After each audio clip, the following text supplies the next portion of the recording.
Hello, everybody. Today is Thursday, May 17th, and we are bringing you Block Digest number 98 at block height 523,150. Today, joined with the regular cast, Mr. Rick. Hey, everybody. Sorry, I just had to mute that. How's everybody's Thursday going? Not Wednesday. Hope everybody's Thursday's doing We got No Para sticking with us. Hey, good midnight to everyone. JW, I think he's going to have to jet in a little bit, though. Hey, guys. Yep. Sorry, screwed up the scheduling a little bit with the new day, but glad I can hang out for a bit. And we just lost AK. Acnix, I think, is having a little connection trouble, and Janine might be running a little late. There's Acnix. What's up, dude? Hey, guys. All right, well, I guess just going to dive right into the first one. Sure, everybody remembers the David Kleiman lawsuit against Craig Wright that we covered, maybe a month or so back. Well, an update. Kleiman is amending his filings. Wait a moment. I just want to say that choose your words carefully because I am a Craig Wright fan.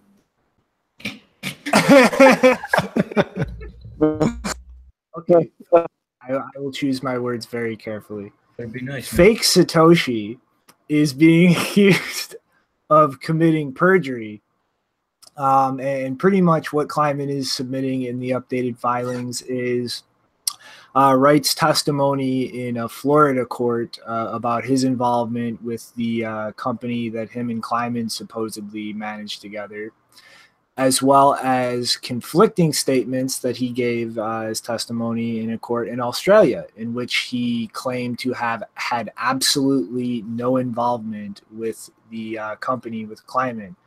I believe he's never shared in any profits, had any duty to share in the losses, never been an agent of the company, never been a director, member, shareholder, officer, employee, representative of the company or any Florida company, and has never exercised any authority or control over said company, despite being the basis by which somebody else was instituted as a controller in this company to dissolve it.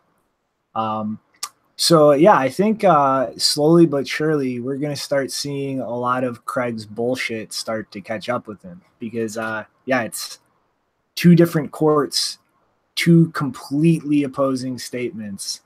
I mean, I can't think of a way that gets reconciled without it being considered perjury somewhere. And I mean, so just a short little update on that for everybody. I got a little chuckle out of it, and I'm excited to see what happens.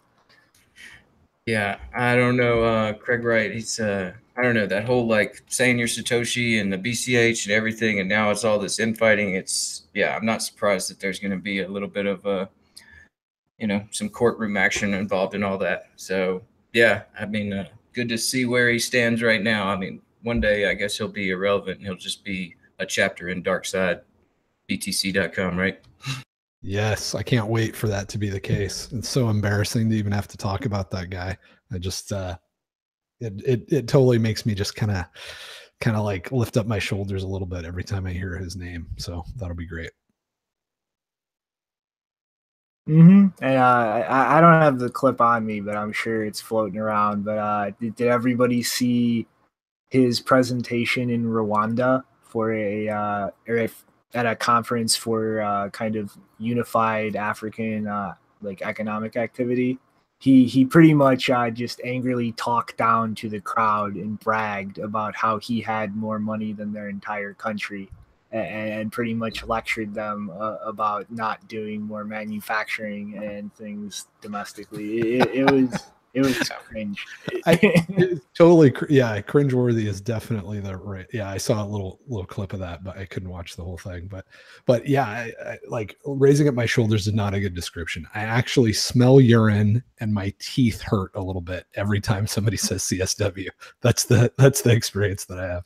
I think he's starting to get used to that feeling, that sentiment, because it does feel like he's jumping up in front of these conferences a little tipsy, just because I don't know. Kind of has to suck looking at yourself in the mirror every day whenever you're living that lie. But Yeah. whatever, man. Let's see. You want to just jump into the SEC Well, I guess, thing? Or do you want to go into this more? yeah, I guess I don't know any more shit talk you guys want to do, or you want to jump over to the SEC news? Let's talk SEC because that picture of Blake's here, but that picture, Blake, nothing productive is going to get done now. Hold, everybody stop talking except for me immediately, and fill me in on what's been going on.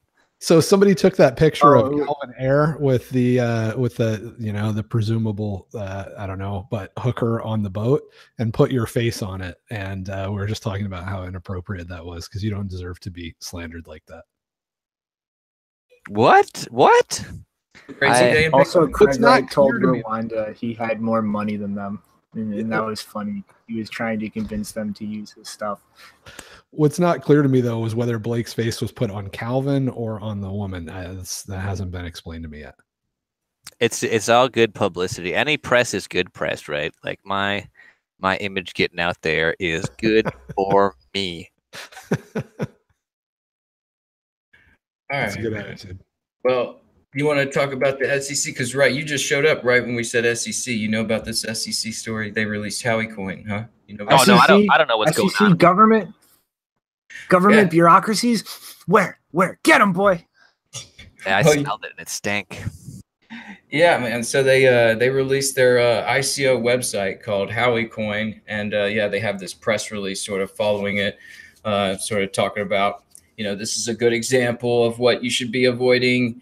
And this is a website produced by the SEC's Office of Investor Education and Advocacy, and it's the website touts to be, a good true investment opportunity, and but don't expect the SEC to fly anywhere on this thing. It's really just like a mock website, like I'm saying. And the SEC chairman, James Clayton, he said the rapid growth of the ICO market and its widespread promotion as a new investment opportunity has provided fertile grounds for bad actors to take advantage of our Main Street investors. We embrace new technologies, but we also want investors to see what fraud looks like. So we built this educational site with many of the classic warning signs of fraud. Distributed ledger technology can add efficiency to the capital raising process, but promoters and issuers need to make sure they follow the securities laws. I encourage investors to do their diligence and ask questions. So I mean, like, I guess it's all supposed to be just a good example of what to avoid without really saying, like, this is what a security is in the whole ICO realm.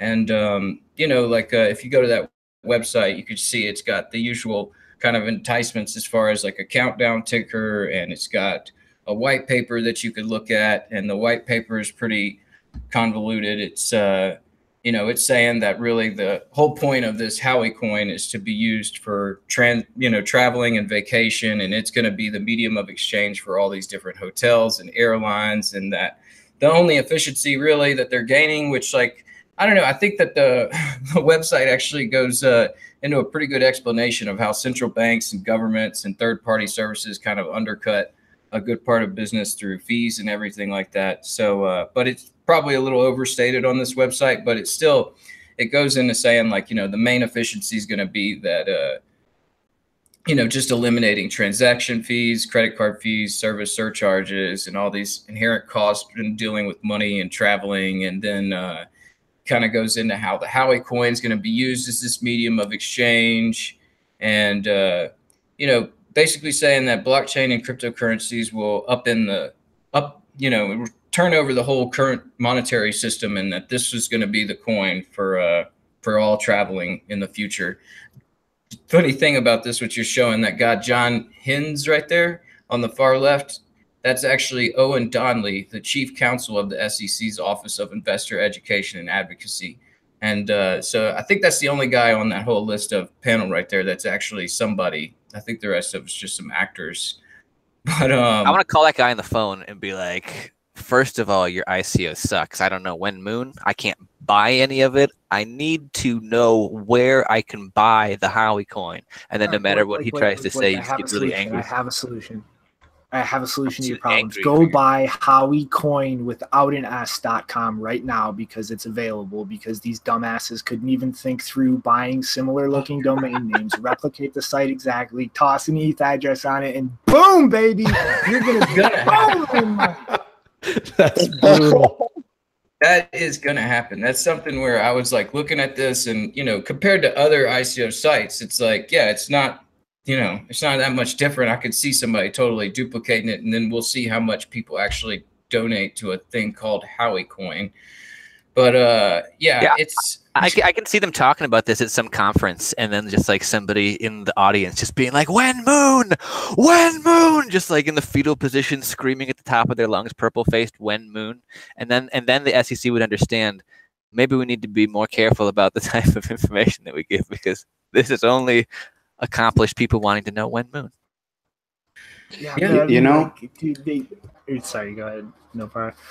Yeah, we can just create this cryptocurrency anonymously. This is definitely going to pump. Even the SEC is pumping it. You just create this cryptocurrency and here you go. I think on the website it says like SEC approved or something. So just copy the And, like, website word for word. but Yeah, and they didn't even do the most basic shit to try to head off the obvious somebody makes this a real coin. Just buy the few domain names that look very similar. I mean, like that's literally the first thing I did when I saw this is howeycoin.com available. Yes. Okay, the SEC, you are retards. You have no idea what you're fucking putting your shoe in. You are incompetent morons.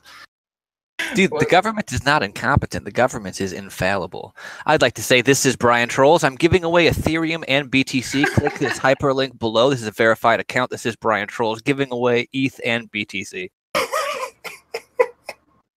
But it is kind of like curious though, just like the whole idea, like we did have that discussion whenever like the whole thing about Ethereum possibly going up to the SEC and like, could it be labeled as a security and everything? It's like, what are these guys, you know, like the Howey test and how it works in this market. I mean, like, I don't know, I guess like they're trying to be as hands-off as possible to allow innovation and everything like they would say. But I think those ICOs and everything like that, I don't know. It's got me thinking a whole lot about, you know, just like, let me back up real quick, you know, talking about how James Clayton said that this was, we don't want, this is fertile ground for bad actors to take advantage of our Main Street investors. And I was thinking about a podcast I just watched with Matt Taibbi and Joe Rogan, where they were talking about the housing crisis and how it was all sort of like actually formulated and put together to try and extract this wealth out of a certain segment of the population and everything. It just makes me kind of curious and worry about like that Ethereum's, you know, I don't know how it's going to be labeled or nothing, but it makes me think like, you know, there's like a new effort to try and take as much value as possible, even in this system, because there's like direct access to this. And I don't know, it's one of those things that's got me just wondering like what to do about securities laws and ICOs and crypto and in general, like what's going on, like, you know, like, do you think it'd be better, Blake, if like they just straight out said, like, look, ERC20 tokens, that's an ICO, and our, you know, our ERC20 tokens, that's the security, like, you know, and Ethereum, they're gonna have to pay a fine. They're not a security anymore. Like, would it be better if they just cleared the language up, or is this the kind of thing you'd like to see where they just sort of put out examples? I'm curious. Introducing ERC21. It's hard to know what to do about this problem because the ERC tokens, like like investors should be smarter. There should be reputation that should be more meaningful. And some of the things that socialist money in like our day and age have destroyed, some of the way that solidarity or the ties in our society have been destroyed are more meaningful and deep than just like the surface level relationships and how you feel about other people. Reputation, how you trust people, your base level of trust with people goes down. The amount of trust that you have with people is just kind of washed out in terms of reputation isn't why I'm doing things. I'm more doing things like a lemming because if other people are doing them, I'll just risk manage through lazy attention to what groups of people are doing instead of, you know, individuals doing their due diligence. So should we slap these people on the wrist? Should we punish them really hard for scamming people? Well, yeah, I would like to, but at the same time, the people that got scammed need to learn too.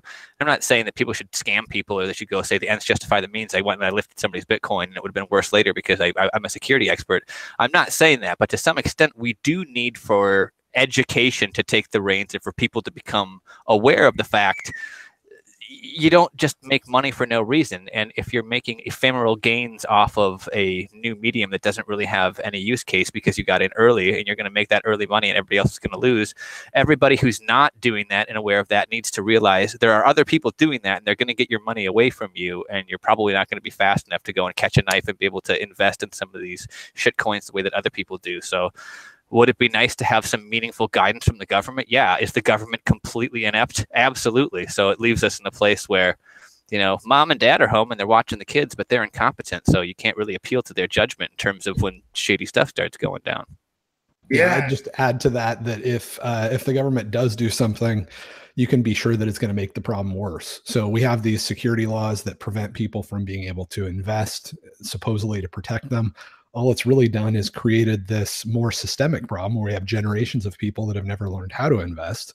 And then when the opportunities do come along, whether it's some shady thing on Wall Street or some shady token, they're all in because they've been prevented from learning. So the solution isn't more government intervention. It never is. But the typical market solutions for stuff like this, beyond just education, would be a reasonable justice system, right? If you lie and you deceive somebody into investing, that's not just making a bad investment. That's being scammed. That's fraud, which is just a form of theft. And free markets have always built justice systems to deal with this sort of stuff and bring the criminals to account and make restitution. But we don't have that. Why don't we have that? Again, it's not because we wouldn't otherwise. It's because the government prevents that from existing because they monopolized it and destroyed it like they destroy other stuff. I don't think that we can implement a justice system necessarily very easily, although that stuff is getting more and more possible with some of the stuff that I talked about with Jim Bell. But I do think that the other two things that are really typical in free markets beyond a justice system, we could implement. And I think that, I hope that it happens sooner rather than later. The first is some kind of a rating system. And that's something that, we've kind of tried to bootstrap with BTC threats, not BTC threats, sorry, darksidebtc.com. To try to at least start recording some of this historical stuff for individual actors and individual scams. But if somebody was going to invest in, Ravencoin and there was some sort of rating, AAA rating or something, and it was rated by people that have decent reputations, 15 or 20 people that kind of review projects and give their opinion on it, that would be a great free market solution to that. And then on top of something like that, you could build insurance.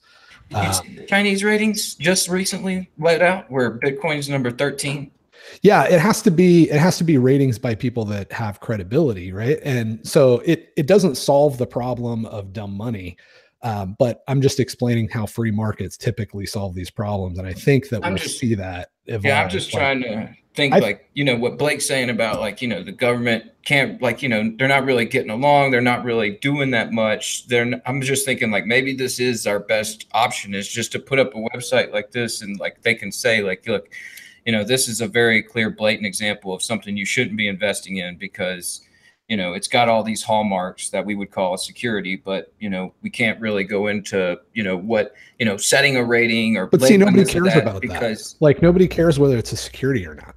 That whole concept is a stupid layer on top of the fact that they weren't enforcing fraud laws, right? People were committing fraud on national scales. And instead of dealing with those Bernie Madoffs and putting them in jail, they said, okay, well, our solution is we're not going to let anybody that has less than $2 million make investment choices, unless there are pre-approved investment choices, which, incidentally, that's where all the fraudsters are, right? So they're not going to solve this problem. They're not in the business of solving problems. They're in the business of transferring wealth from the non-political connected to the political connected. But as a community, we can put together ratings, right? If the respected people in the community start putting out ratings on these projects, and we do it in a sort of, that's half this show, right? Is reviewing. Right, yeah, I guess I can see what you're saying with that. But if it was more formalized, right? then the next free market solution that typically comes along or evolves in situations like this is insurance, where you can invest into a project, and if the project is rated well by a recognized, reputable group of folks, then you can get cheaper insurance if it goes south. So, I think that's what we'll see eventually, but hopefully it'll happen sooner rather than later. I want to just jump in one more time. It's interesting too, because it's not just like there's children with adults, and like the adults of the government, and we're the children, and they have to figure out like what security is and what isn't. The jurisdiction is global. So these are adults that are incompetent, that are watching children, that have to work with the neighbors and all the rest of the parents in the neighborhood, and they have to work in terms of, okay, there's these lemonade stands that the kids are running, they're crazy kids at their lemonade stands. But now the cash flow from the lemonade stands is becoming so substantial that any given household doesn't want to collapse their own bank account or their own ability to make money and skim off the kids, because they're making lots of money. So whether they're a security or not, like JW was saying, they don't want to shut it down right away. They want to take a taste. Then they want to regulate the market, push more stuff underground, and then lo and behold, black markets pop up out of nowhere, or these crypto mediums of exchange pop up, and then they're like, well, how do we go and get control of these? It's like, you want to go and get control of the stuff that you squished through your fingers, you're gonna have some really big scoop up system to try to get unified control over that, because the features that describe how it is and how it acts are as a result of you trying to get too much control. You've already pushed it underground. It's been engineered to be weaponized, not controllable. So it is very interesting to say we would love regulation here, because let's say the parents can do some good, but they really, really can't, even if they were competent. The things that we've built defy those types of control. The control in a protocol or a series of rules is self-contained. You don't need to apply rules from the outside. That's what it already is. So it's funny too, the definitions that we use to try to explain what's happening here sometimes transcend themselves, and what we're saying doesn't make all that much sense. We want to control a system of control differently than how it's defined, and it just stops making sense. Yeah, it's definitely a confusing road to be on. I guess especially if you don't know much about technology and the internet, and you barely can navigate like your Facebook account or something, then I guess you're in for trouble if you try to get into this space. So just the last thing on this Howey website, this Howeycoin website, and Howey coins, and there's certainly going to be a Howey coin, but is like, if you do click like contact us or you want to invest, it pulls up investor.gov. And it goes through like the big red flags that you should have noticed whenever you were going through this website, which those were red flag number 1, claims of high guaranteed returns. Celebrity endorsements was one, which I guess, we didn't really go over that, but there was some, I guess, celebrity at Boxing Champ 1934 down there. It's funny. There's some dude down there named McHortle.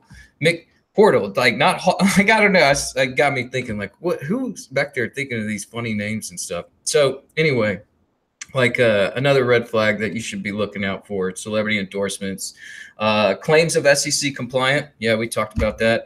And investing with a credit card, that's a big no-no. And pump and dump scams, like talking about different tiers and percentage discounts and all this information. And so, I mean, like, I guess it's kind of like the best that they could do type, with what they're working with here in this sector. So, I mean, like you're saying, I imagine there's going to be a howeycoin.com soon. And, that's just a prime example. Like, we should see how much gets donated to Howeycoin, because that's just like, I don't know, like all these things are blatant. But at this point, you're going through what was an SEC example of bad. And, like that would just be a pretty evident of like the ridiculousness in the space if that donation address got a bunch of money. So that's what's going on with the SEC and Howey coins.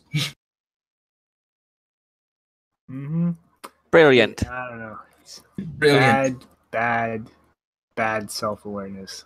But guess this is something that popped up today. Apparently Bitfinex is sending out letters to specific customers demanding information to submit to the British Virgin Islands for tax purposes to then be propagated to their own local governments.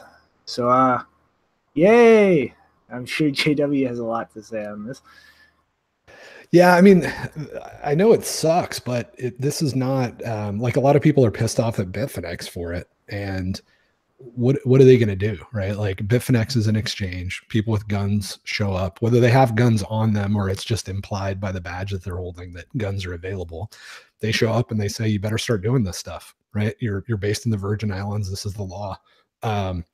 I think if anything, it's kind of impressive that they haven't done it up till now, or they've minimized it. I think as much as they can, because the market certainly incentivizes them to do what they can not to do this. Right? I doubt that when they decided that they were going to send out these letters, they threw a party and started getting really excited about their next quarter returns. Right? So I think it's probably the case where they did what they could, and now they're getting forced to do it.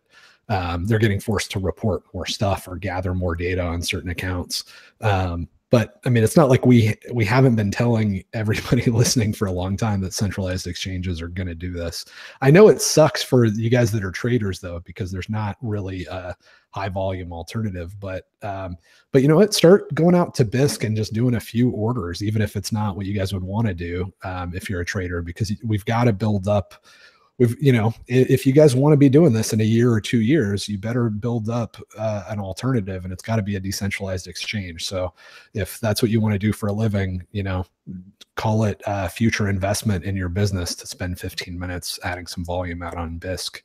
I don't really know what else to advise beyond that, but getting pissed off at Bitfinex, like, what did you really expect them to do? Like, they were gonna go all John McAfee and start, like, shooting at the trucks as they pull in to do the inspections or ask for the paperwork or something. So, yeah, centralized exchanges are going to give your data away, and actually, the government is probably the least of the people you should be worried about. Wait until that big fat juicy database gets dumped, just like Equifax. Like I've said 1,000 times, it might be a year, it might be 5, but it's going to happen.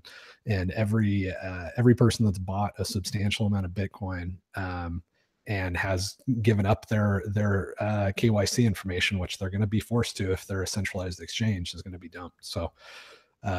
Yeah, I'm more and more, I'm a fan of what Bisq is trying to do. It's not zero risk. You're still going to be sharing, especially if you do electronic buys, you're going to be sharing some of your sensitive data with the person on the other side, but at least it's only one other person, hopefully. So it's a lot better of an option. And they can't shut it down, right? So I think it's worth some time investment. And if you're pissed off about the Bitfinex thing, that's the action you should take. The government will save us. The GDPR is here. Yeah. Sorry, man, what was that? Say that again. The government will save us, at least us who are living in the European Union. The GDPR is here. So we can now withdraw. We can now ask them to delete all our information and what we bought in 2013. And we get to know your customer for it. We can now, well, at least we have a chance to try to ask to delete our information. So, yeah. I'm sure that's going to happen. I'm sure that when that request comes through, the NSA is going to be like, yeah, the European Union wants this shit deleted. We're definitely going to dump it. All right, I spilled into here like a bar fight, and I want my segment on here deleted. So I gotta leave. But go ahead, just cut my part out. Titties. Oh man, the chat demands the poodle. All right, I love you guys. Thanks for always being so cool when I come in uninvited and unannounced on a regular basis. And unwanted. It was good to see you, man. Unwanted. I see you guys later. Oh man, later, Blake. Oh man. So. Yeah, what were you going to say? Something about Bisq there with the Cash App? Yeah, just kind of a real quick mention. Kind of sucks, but they had to disable Cash App and Venmo payments, which we went over them integrating a little bit ago to kind of extend the options for fiat side of things. But pretty much they were just getting hit left and right with a bunch of fraudulent chargebacks. It became kind of too much to practically deal with. Just so they had to pretty much drop support for it, which kind of sucks because, on the fiat side of things, you need as many solutions to that as possible because that's really the choke point as far as liquidity when you're talking like a decentralized exchange versus a centralized one. And I mean, kind of just my 2 cents on the whole Finex thing. I mean, I know I've been rambling about this for a while. Like, they're going to start trying to pressure people and demand things of them and add conditions to being able to be on these platforms that are kind of the focal point of the price discovery mechanism. And like, yeah, I mean, this is like, in my opinion, the first kind of step towards that. Like, they don't just run full on and demand crazy shit. They pressure, they demand a concession, then they start pressuring for the next one. And I mean, I expect to see a lot more things like this as far as exchanges really getting the heat for trying to minimize like KYC responsibilities, or like get around and try to find creative ways to allow their customers to obscure tax information from tax authorities. And like, we really need solutions to that fiat side of things as far as decentralized exchanges, or this is going to continue to be a very big problem for a long time.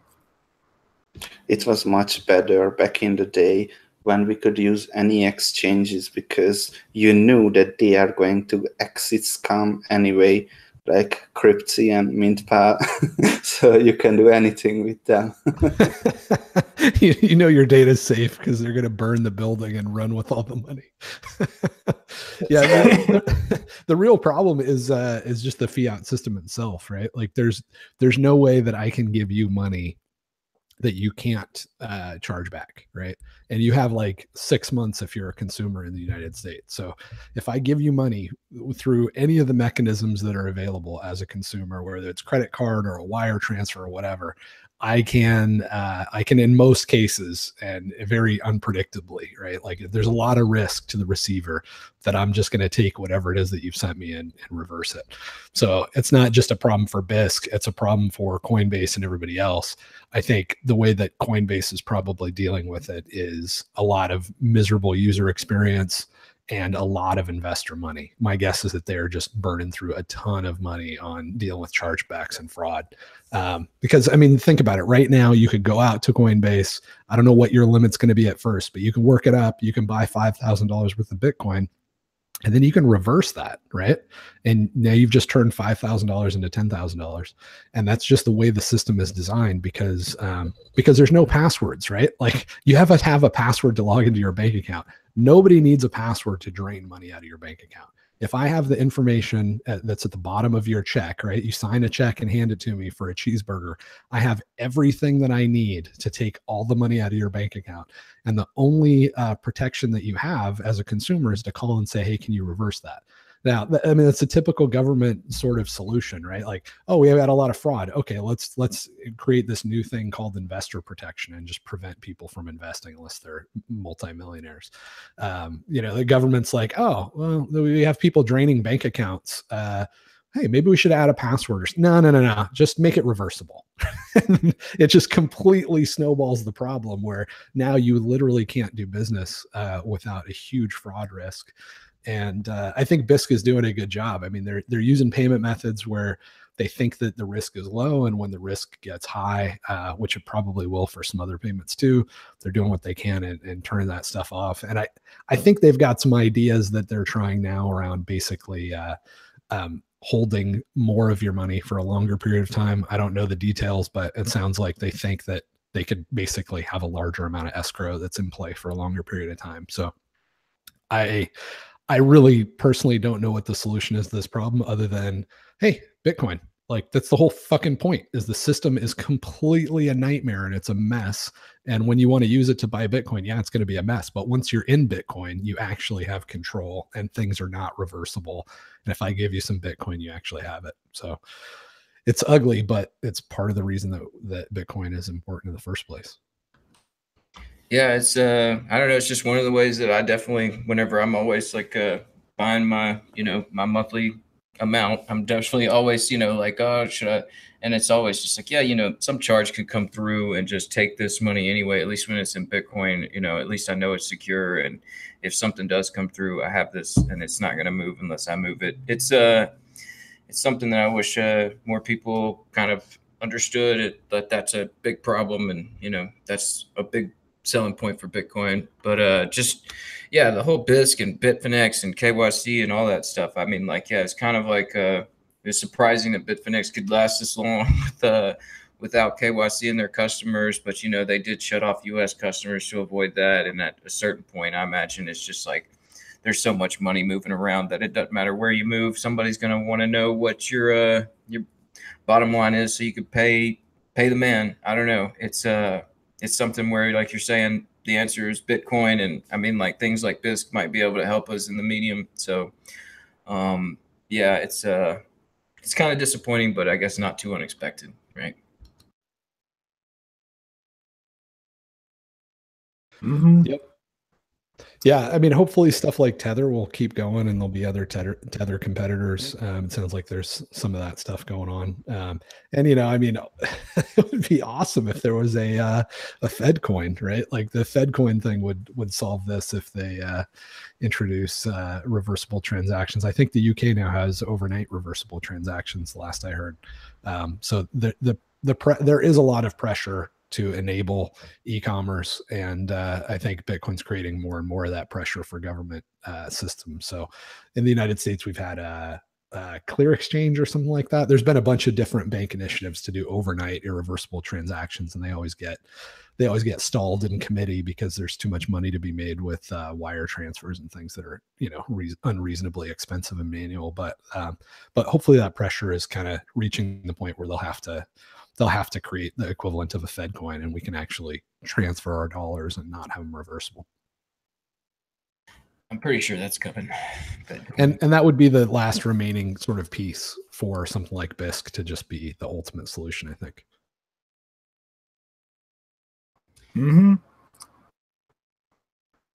Like that really is like the rock in the hard place. Like you can see governments kind of pawing over the technology behind this, trying to think like, oh, do our own version, like cut this off at the head.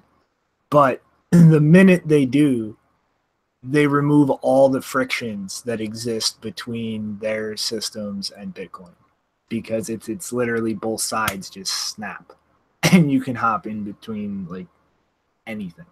Totally. I would finally give a shit about atomic swaps or submarine swaps or any of that nonsense if we had a Fed coin. It'll happen one day. So I guess, I don't know, you guys ready to move on to the next one? Yeah, I guess we'll push through everything, and hopefully Janine can come back on the end and inform us about the EFF. So this small online bank in Germany, Bitbond, recently made some statements that they were using Bitcoin instead of the SWIFT system for international payment transfers. And just kind of a quick breakdown, like it's just like a small online bank that runs a lending platform. You can earn interest loaning out your Bitcoin, or get like a decent range of different time frames for loans to borrow. And I just I don't know, it's not really oh my god, JP Morgan is using a Bitcoin instead of SWIFT. But you know, you don't really see the change come from the big giants. And to see like a small, you know, platform like this that's just, okay, well, hey, we can use SWIFT or Bitcoin. And they just decoupled in a way from that legacy system and are using Bitcoin now. It's a lot more secure, a lot cheaper, a lot quicker.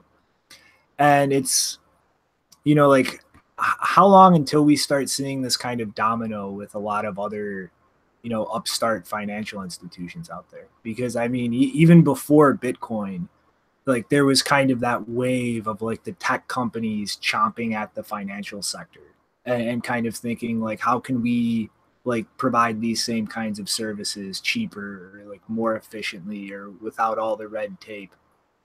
And you know, this isn't really the first thing somebody might think of when they think Bitcoin adoption really booming, or like the system growing and becoming more sustainable. But like, what if these dominoes start falling and we do start seeing a lot of like non-bank financial service companies start moving over? I mean, like the more we see legacy products to hedge like the value and the price volatility, and access to that gets easier and easier. I mean, why wouldn't you?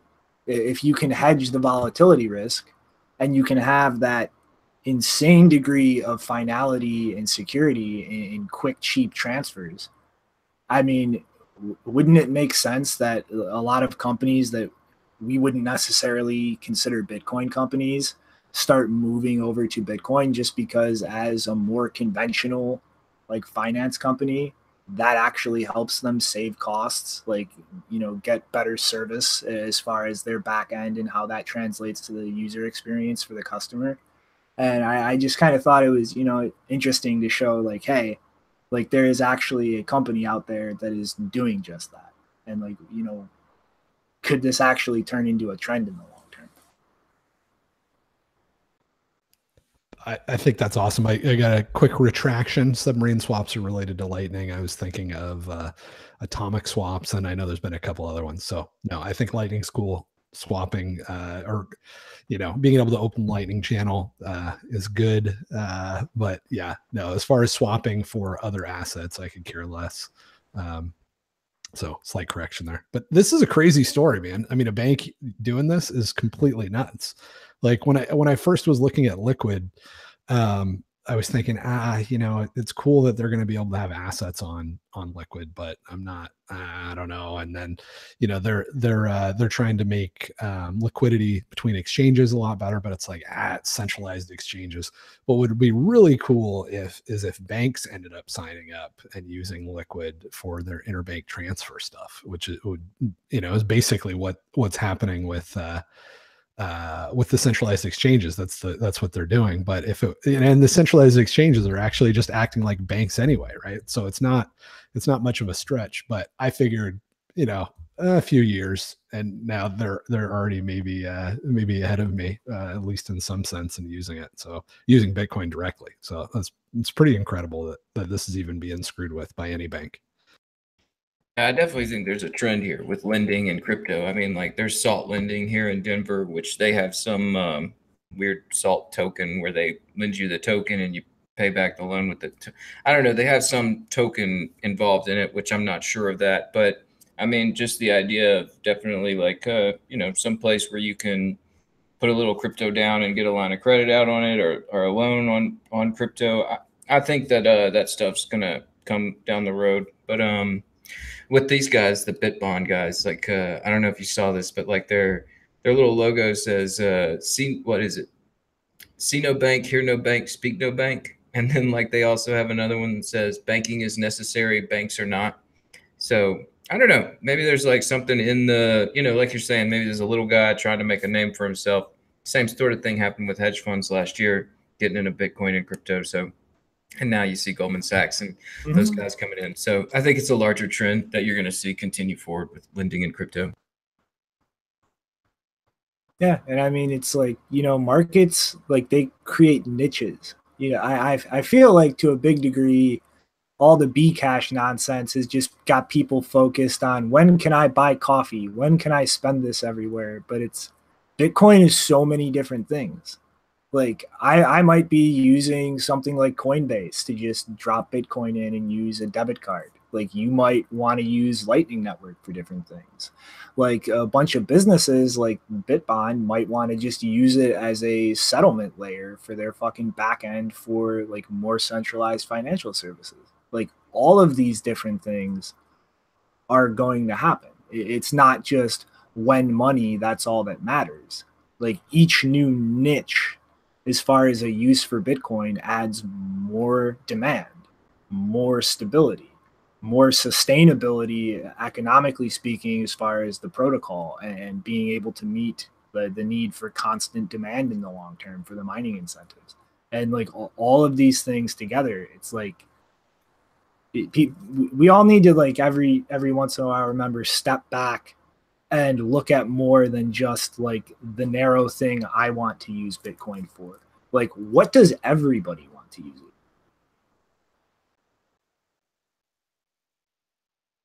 Yeah, it's pretty incredible. I mean, Rick was just talking about Goldman Sachs. Freaking Goldman Sachs is in this game. Like, what in the world is happening? It's so disorienting to me still that it's kind of scary, man. It's insane. I mean, like, they just got involved with Circle, and yeah, we got another story here where Bitmain's involved in Circle. There's a lot of like powerful people, like all sort of like, people that were like, a few years back, what, 2013, 14, I don't know when Bitmain exactly like launched, but I mean, like, who they are now and who they were then. And the same goes with the hedge funds last year and, who they are now as far as like people that are making their names and cutting their teeth in this area. So I think, yeah, it'll definitely keep picking up. It's, this is what we're doing is we're revolutionizing this sector. So if they're not, then they'll just be left in the dust. Mm-hmm. I don't know. You guys want to shift the topic over to Japan? Yeah, what's going on over there? GMO, huh? Mm-hmm. Yeah, I'm still kind of weirded out by the transparency of a mining operation like this. But this chart real quick before we get to the article is pretty much their actual hash rate, this red line here, and then their projections for bringing more hash rate online through the rest of this year. I mean, like they've already ramped up since December to like 250 petahashes almost, and are targeting almost 3,000. And I mean, like this company is really diving in. Like they are not just dipping their toes in or playing with things. They're setting up mining operations with other people's hardware, also developing in-house their own 7-nanometer hardware, which they want to kind of deploy in parallel with, other vendors' hardware as far as what they're actually plugging in. And they're, actually trying to branch out into the entire mining ecosystem, like cover farms, like just to mine for profit themselves, cover actual in-house design and chip sales. And they're actually working on cloud mining services we've covered before too with their own hardware. And like these guys actually have a connection with TSMC, like Bitmain. And so like the one thing, like this has me really positive, like as far as my mindset looking at is just like that relationship with TSMC, the Taiwan semiconductor manufacturer that Bitmain has always worried me, because they are literally the biggest like chip manufacturers on the planet. And I've always really been worried about the potential of Bitmain monopolizing that relationship and kind of using it to add more friction for new players to enter the space. And to see an already established company is in Japan and like Asia in general, and just in the technology world, like pushing this hard into this ecosystem, also with a relationship with that company, that has me feeling a lot better about the kind of choke point of actual fabrication plants for chips and ASIC productions. And I mean, like if they continue with this, I would hope that if GMO's expansion through this year really brings in a lot of revenue, like TSMC would not really be looking to kind of deal with specific players or really add any friction to new entrants, because they would just see the potential for explosive growth in their own profits. And yeah, I mean, again, this is still just weird to me to see a mining operation publicly disclosing all the figures for everything. I mean, I don't think I've ever seen a mining farm that's like, here's our hash rate, here's our profit. Like it's. Did you see you see that release quarterly earnings last week? You could like click that, and then you can go to their their quarterly earnings reports that they did, where they went over all this information. And it's, they go into detailed infrastructure, about how much they're making now with cryptocurrencies and, compared to other sectors, which GMO is huge, like over 52% is internet infrastructure, domain registration, securities and all that security. Like, I mean, but they got so much, and this is just like 1%. And like you're saying, they're kind of moving all in, and like where the growth is projected, these guys are huge, man. So it's looking at, just like you're saying, all this detailed information about where they are and where they're planning on being, I don't know, it's definitely something new to see in the space as far as all that information, but it's definitely nice to see. All right, JW, you got to take off, man. Yeah, I got to go. But yeah, I love this stuff too, man. It's just like the amount of good news that matters that keeps coming in is incredible. And, I don't know how long ago it was that we were talking, and, Cobra's pushing his proof of work change and all that BS. And, trying to say that no, just because there's profit doesn't mean there's going to be competition attracted. And you just hold on to like the basic economic truth. And it's, now you don't have to, right? You don't have to believe that profit brings in competition, because the competition is here, and we don't have to fight that battle anymore.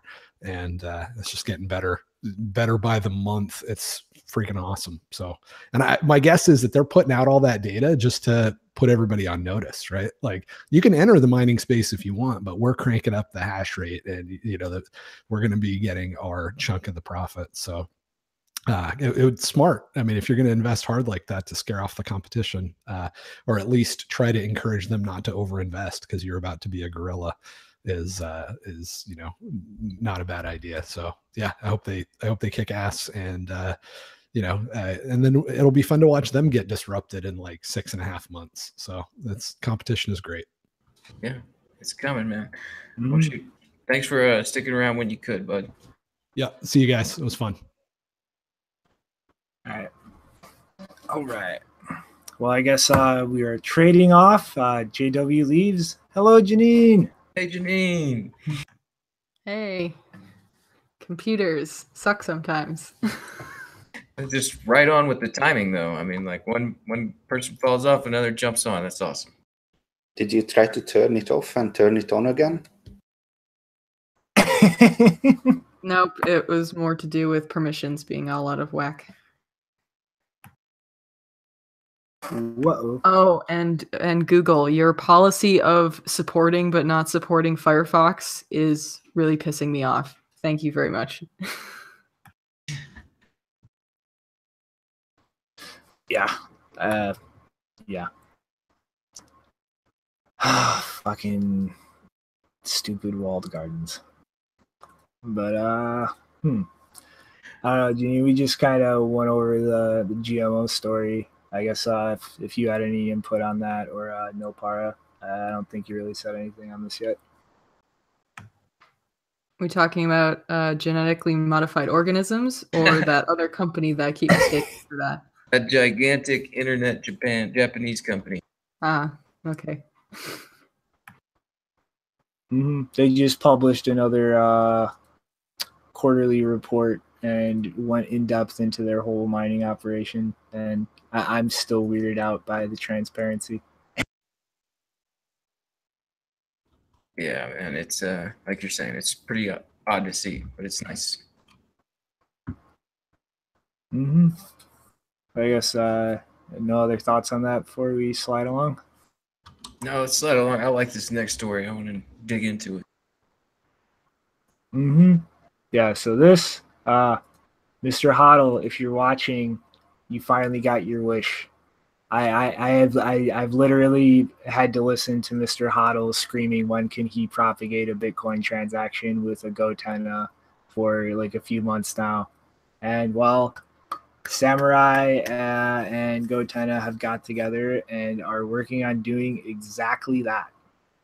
So for people who don't know what goTenna is, it's pretty much just a company that sells a physical hardware device to kind of function as a node on a peer-to-peer mesh network.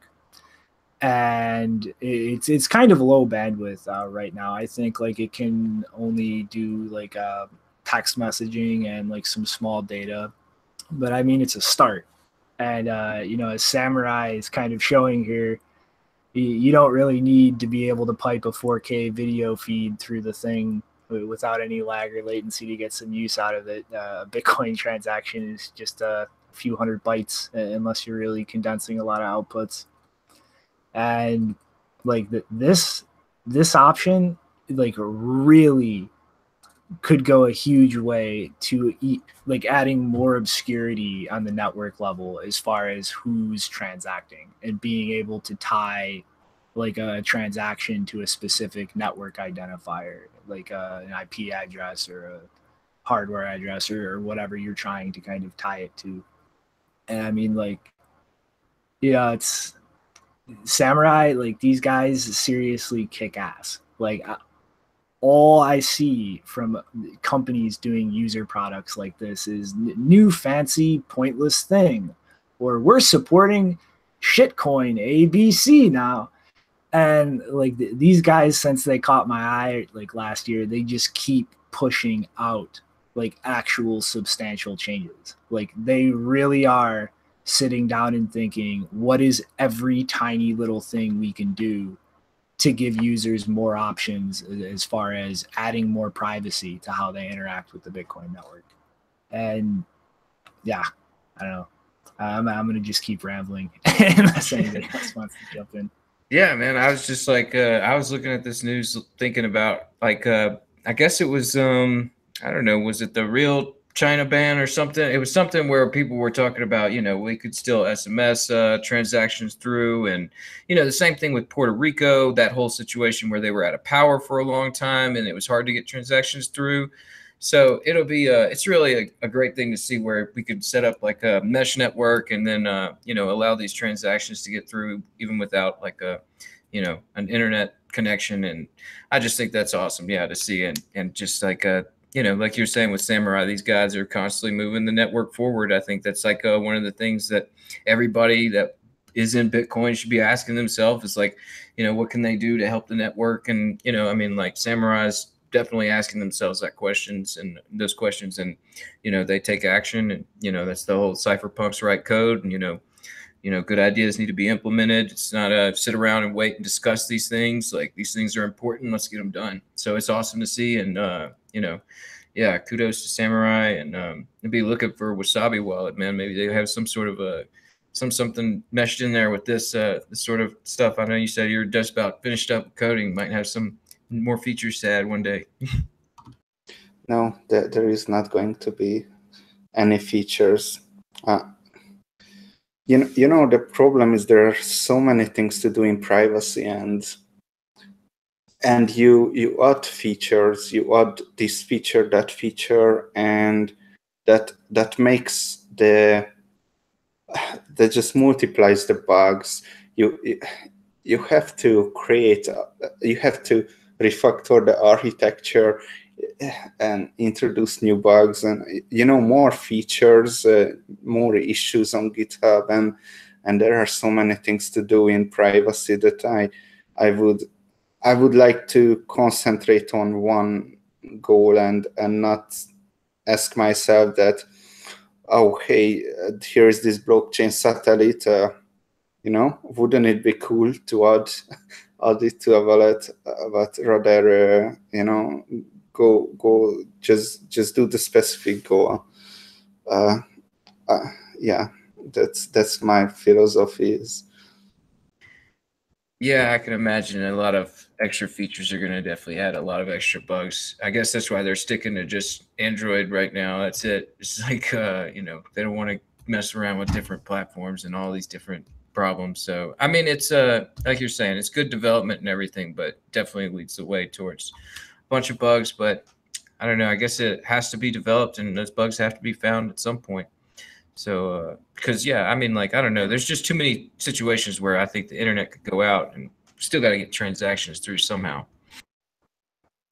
Mm-hmm. But I mean, you know, it's like this stuff is going to take time. And I mean, like, you know, I totally get where you're coming from, Nopar. Like, you know, a small group working on a project, like you guys want to keep your workload actually manageable so that you can keep something secure and like functional. But I mean, like this whole space is going to be going at like a snail's pace for a long time, I think. And at the end of the day, it's like you do something, like you get that done right, like you get that locked down. Somebody else like Samurai does something else, and they get that locked down.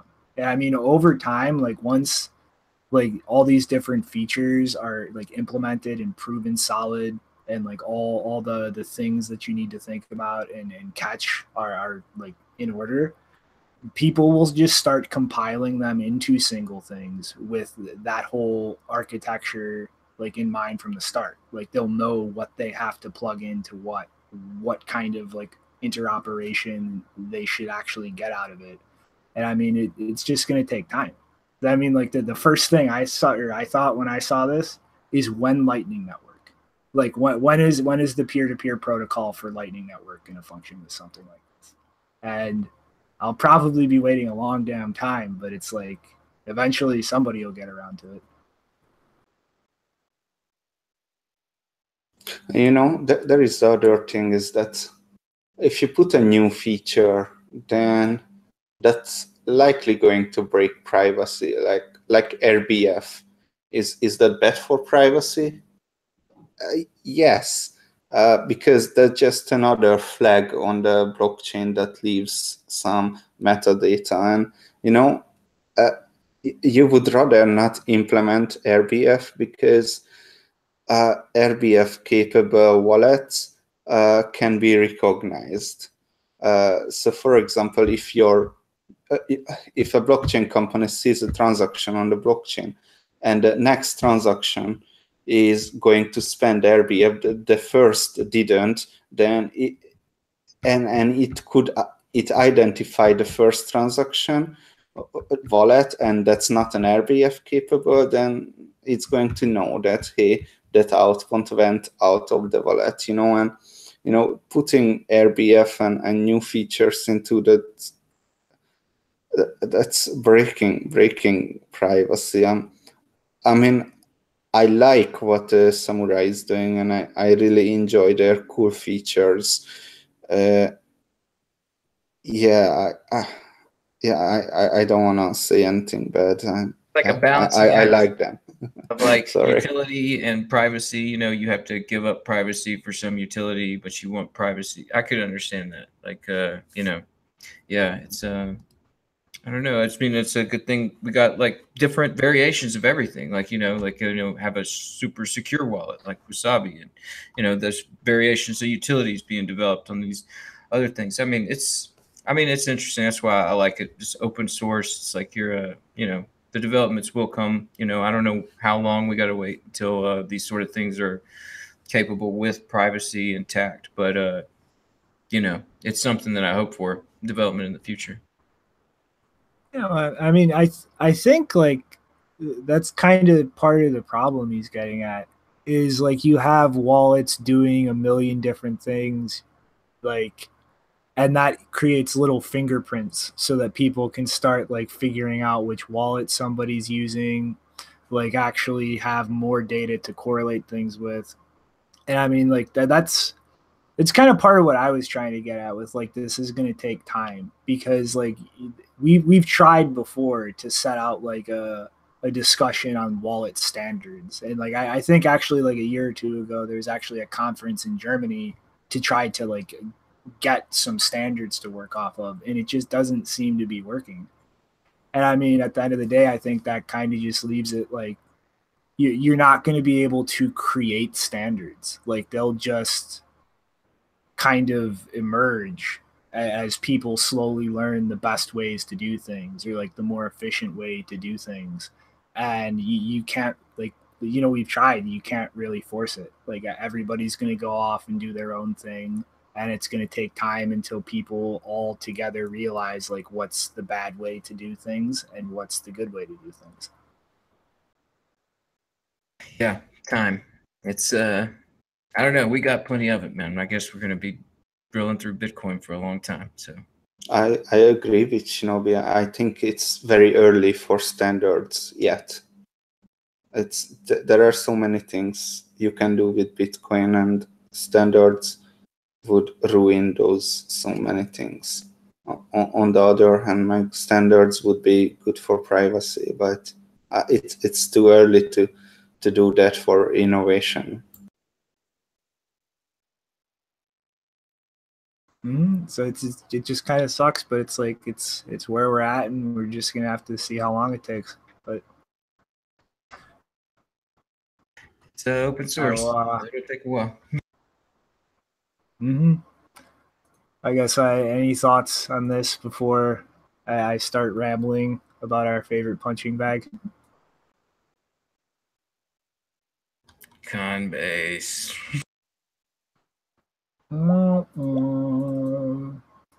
So I know we covered a while back that Coinbase was going to be starting the Coinbase custody service and starting to kind of pivot towards, more solutions for traditional financial firms and hedge funds and such to kind of allow them the regulatory certainty and the security certainty to actually put large amounts of money in this space.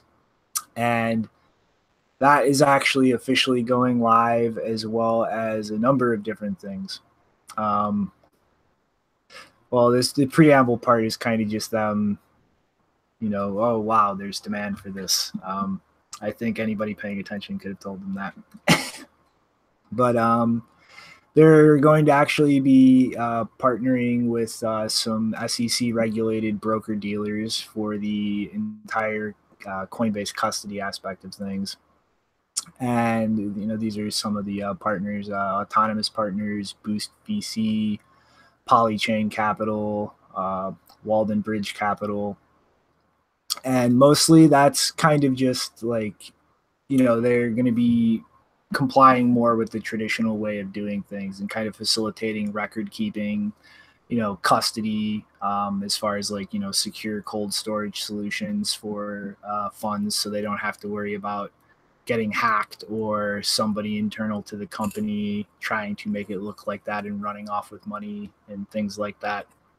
And I hate to say it, but this is probably going to give them a big boost in revenue and delay the thing that Shinobi hopes most for, to see Coinbase crash and burn and fail completely. They're also going to be launching a product called Coinbase Markets.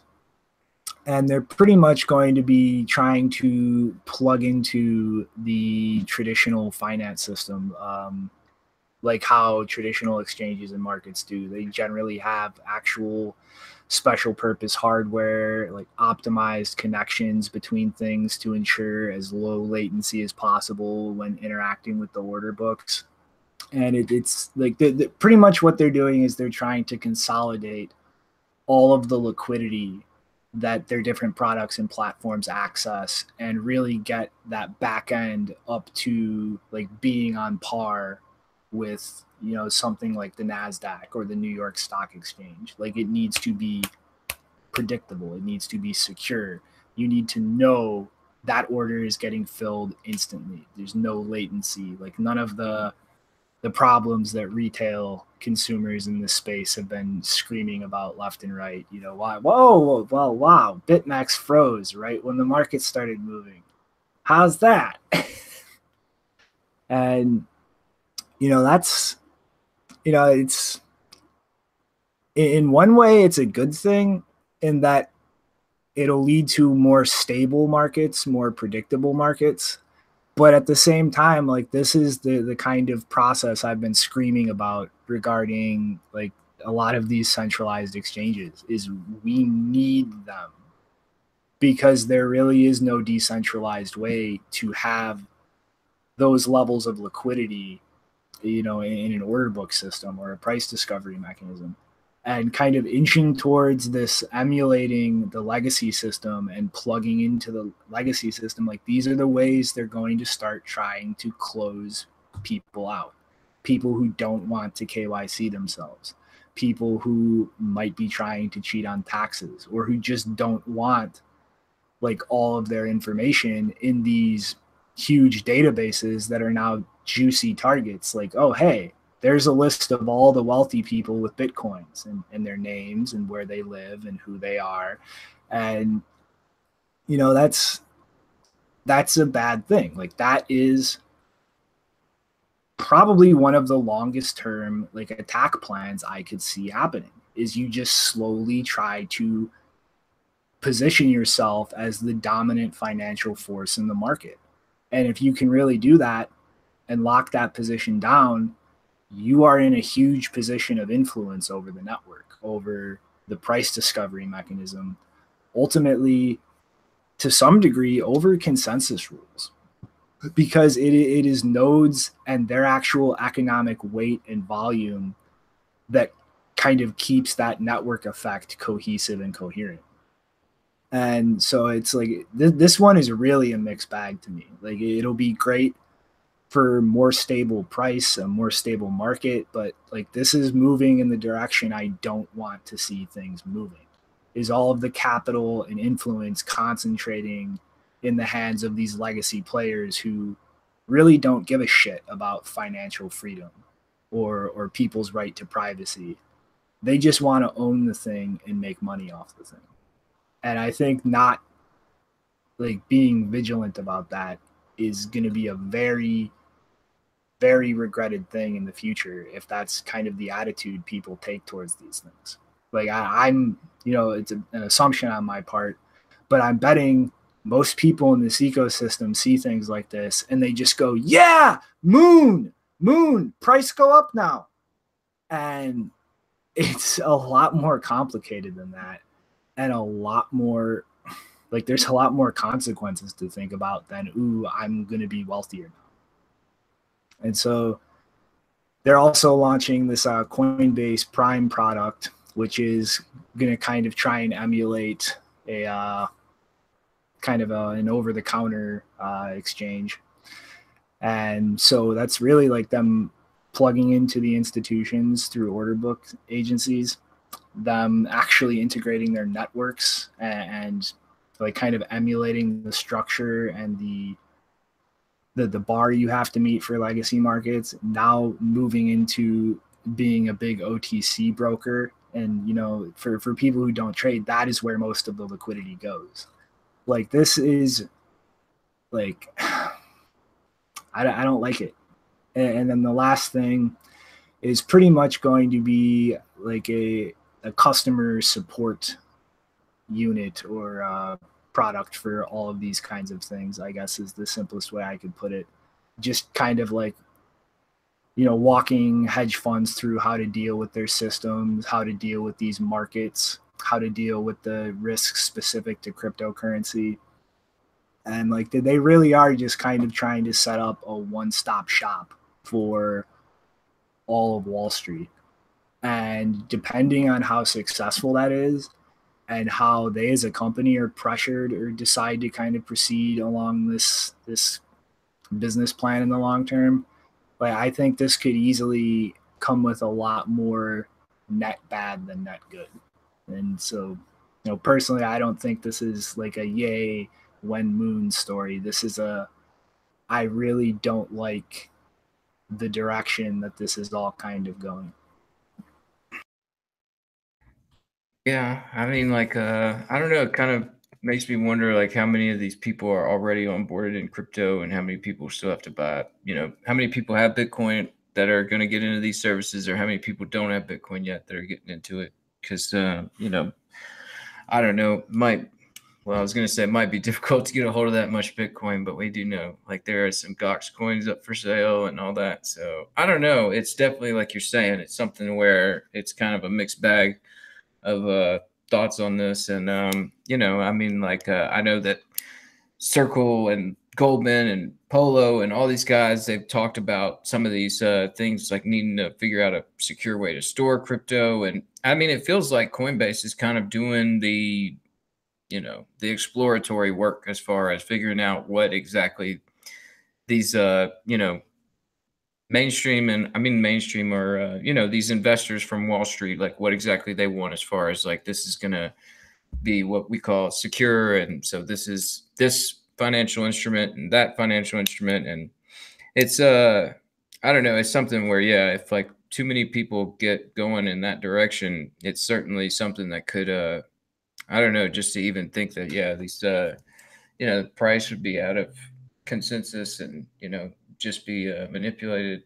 I don't know. It's something where, yeah, it's pretty heavy, but hopefully, like most, Bitcoiners are going towards stuff like Bisq, and they're moving away from, they see this as a model that they're not interested in. Hopefully, I mean, like, there's probably a lot of institutional investors who this is attractive to, but I mean, like, you know, Bitfinex talked about KYC, and we saw a tweet from Whalepool talking about, you know, hey, like, let's, you know, move all your funds off of Bitfinex because of this, you know, this KYC thing. And so, I mean, like, I think that the sentiment in the community is probably strong against this.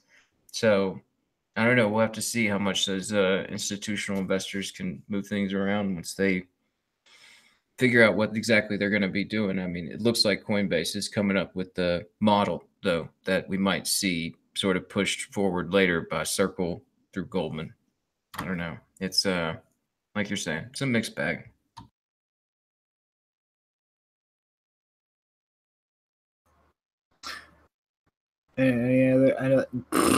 Any other thoughts? No Par, Janine, Acnix, you guys been kind of quiet. Not really. Coinbase. Not much comments for Coinbase. Wait, you're not super captivated by all the intricate details of how our financial system works right now?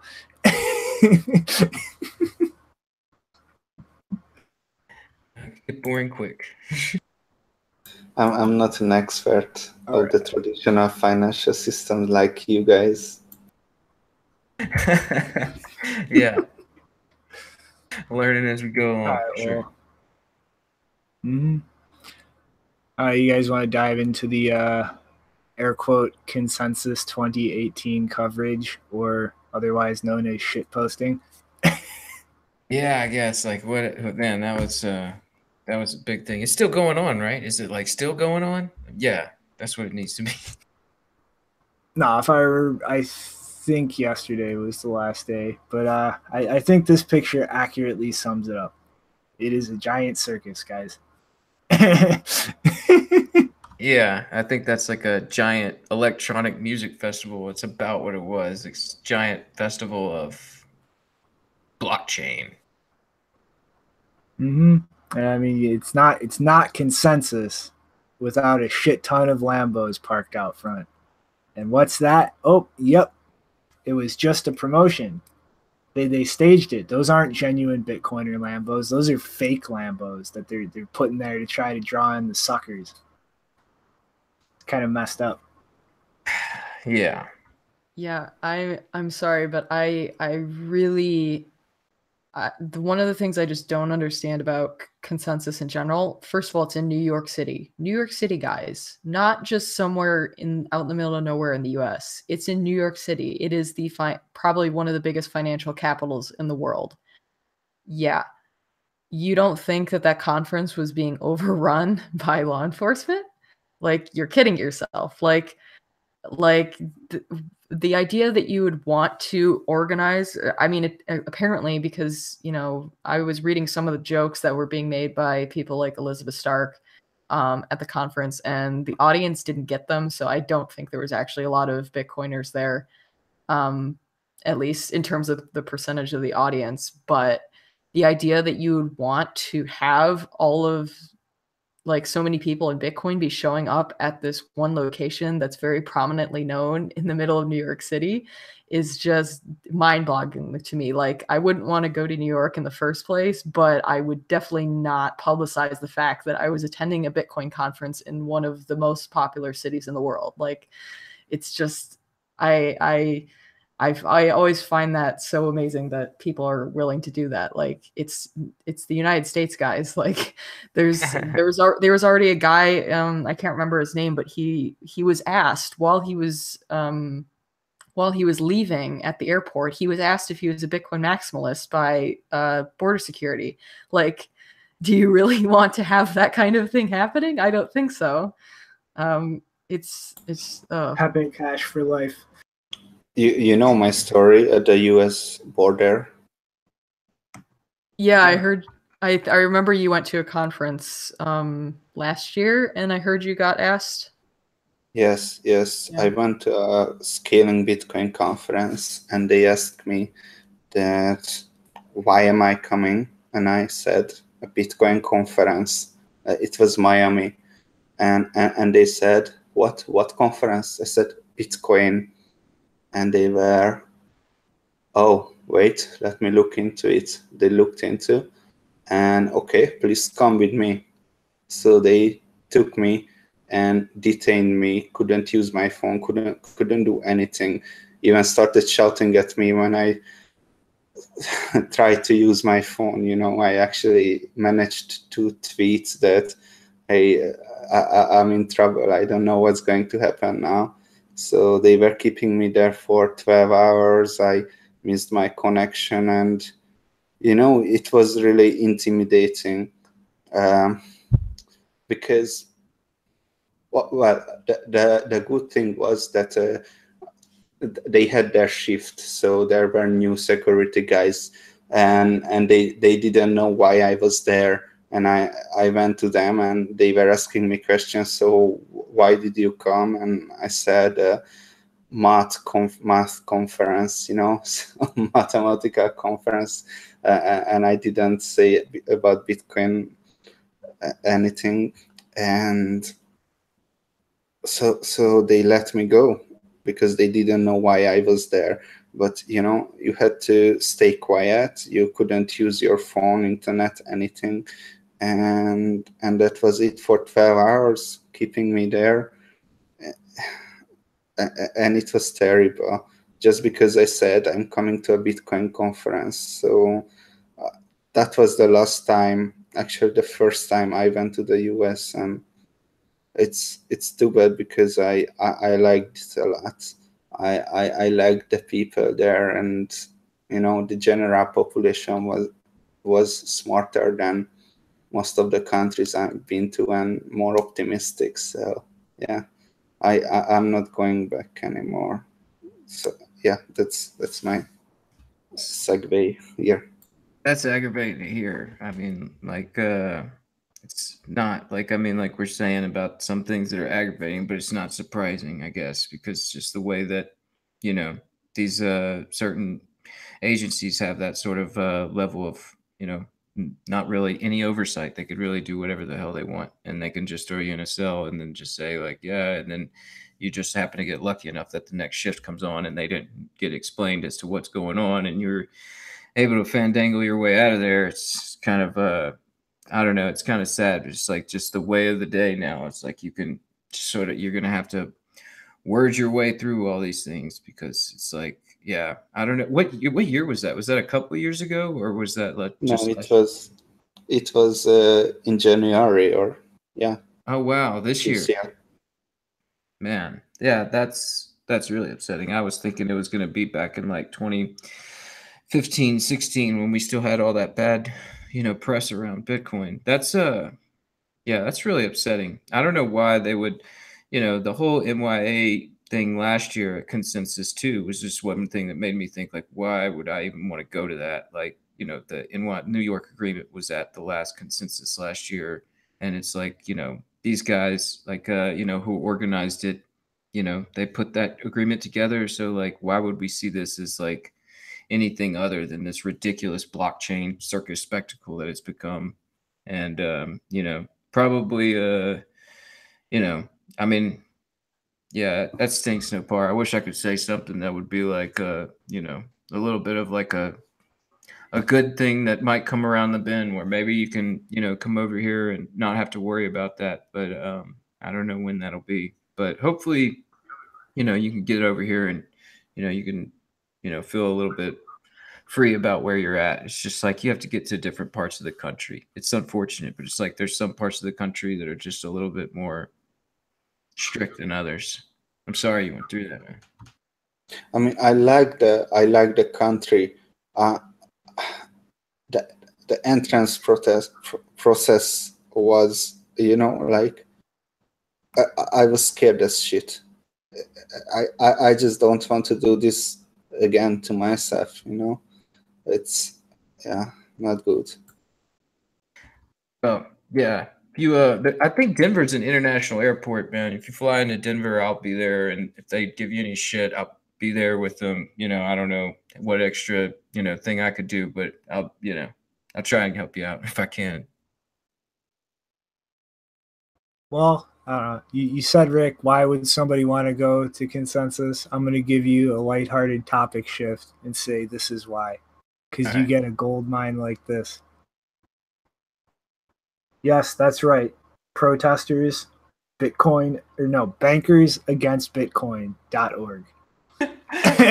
My favorite is that Wells Fargo that just says, well, fuck. It's like, what are you going to do about Bitcoin? Leave Wells Fargo alone. Yeah, that's a funny little gimmick. I don't know what Bitcoiner put that together, but that was a good one. Yeah, and I mean the only other thing I have to say about consensus is that there was a long conversation on Twitter about a month or two before consensus about what exactly consensus was funding and why the tickets were so expensive, because I think something like Vitalik was protesting the fact that the tickets were thousands of dollars, even though a lot of the Ethereum conferences are about it as expensive as consensus is. But anyway, yeah, so there was a number of people who made the point that the tickets are expensive because it's run by CoinDesk, like it's operated a lot. It's basically a CoinDesk event, and so the funds for the conference or made from the conference go towards funding CoinDesk journalism. Now, in general, I think that there's no problem with that model. You know, people pay the journalism. I guess that makes sense. I don't know. There have just been so many occasions over like the past year, especially where I've had to, or we have had to in general, make corrections to CoinDesk articles because they put out either blatant propaganda or they don't make corrections on time.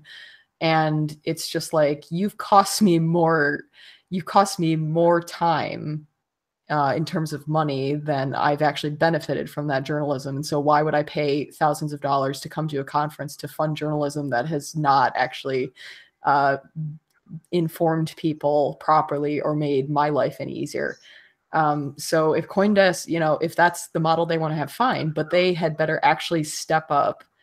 And not really saying this to the journalists because apparently they don't get paid very well, and the times that they have to the amount of time they have to write articles is apparently very short. So I'm mostly speaking to the CoinDesk management here, but you guys really need to step up your game and actually have some editorial standards before I actually accept this notion of I'm paying thousands of dollars to go to a conference in the one of the most visible cities in the world.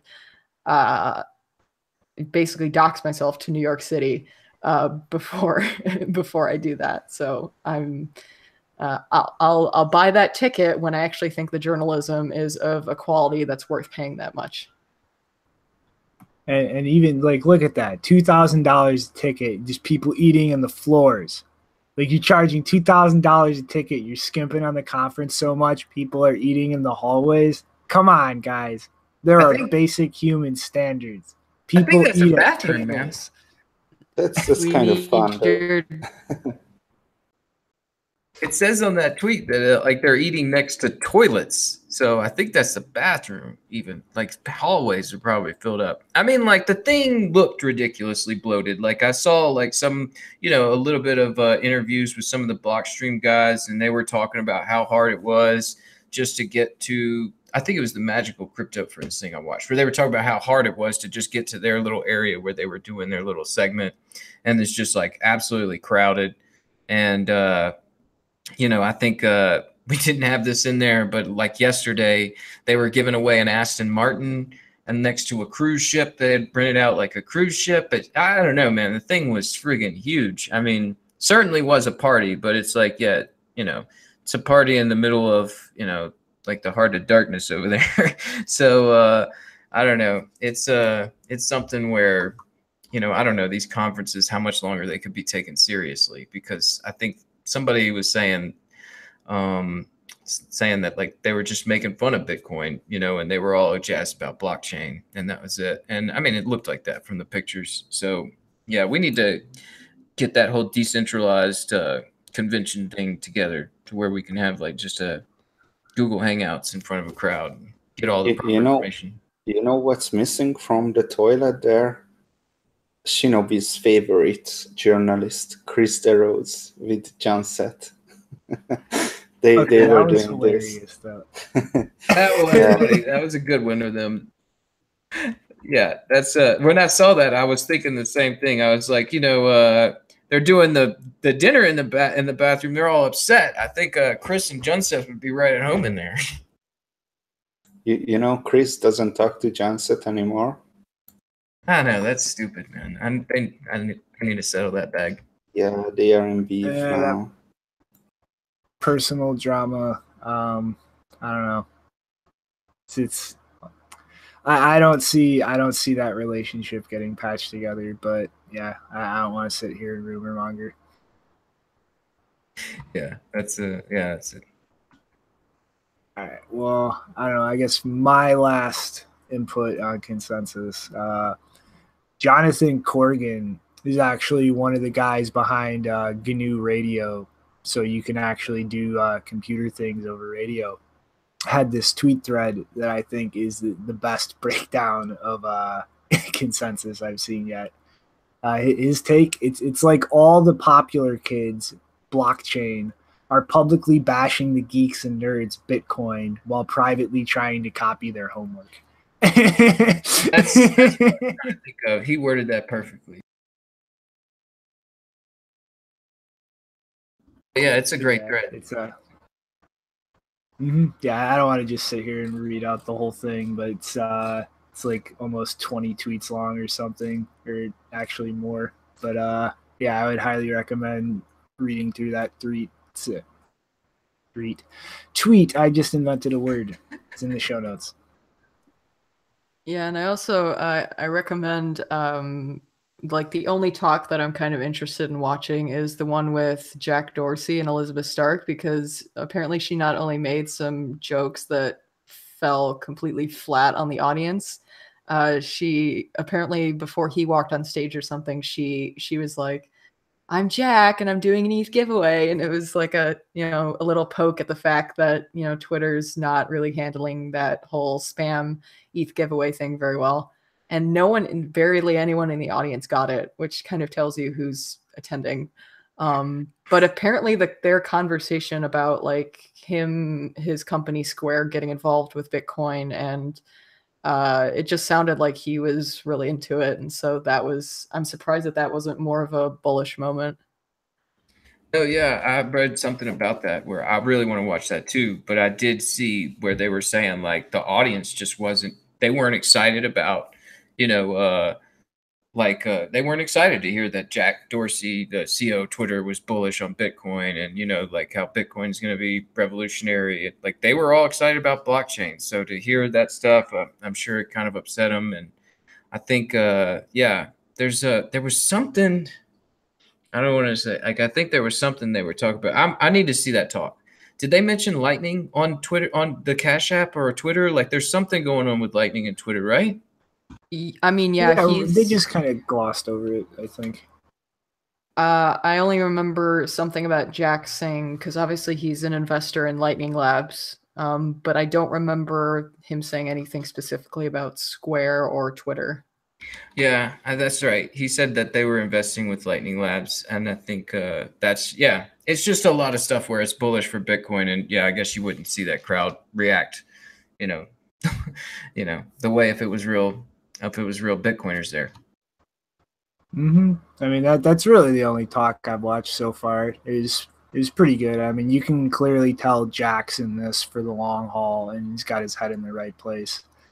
But yeah, I think Blockstream is going to be putting all the presentations that happened in their room up on their YouTube channel, and I would bet serious money that that's probably the only presentations aside from maybe the talk with Jack even worth watching. So if anybody hasn't or didn't watch everything live, I think that should be popping up on there soon. Yeah, I got to catch those too, because it was just so much fluff that I knew I wanted to catch the Blockstream talks about Liquid and where they're moving forward with that, and also the Lightning and the Stark Jack talk. So I got to catch up with it now that all the fluff is gone. I can watch it without worrying about all the nonsense. Mm-hmm. Any thoughts or puns or other funny tweets from Consensus? I think we're down to the last two stories after this. No. All right. Well, just a light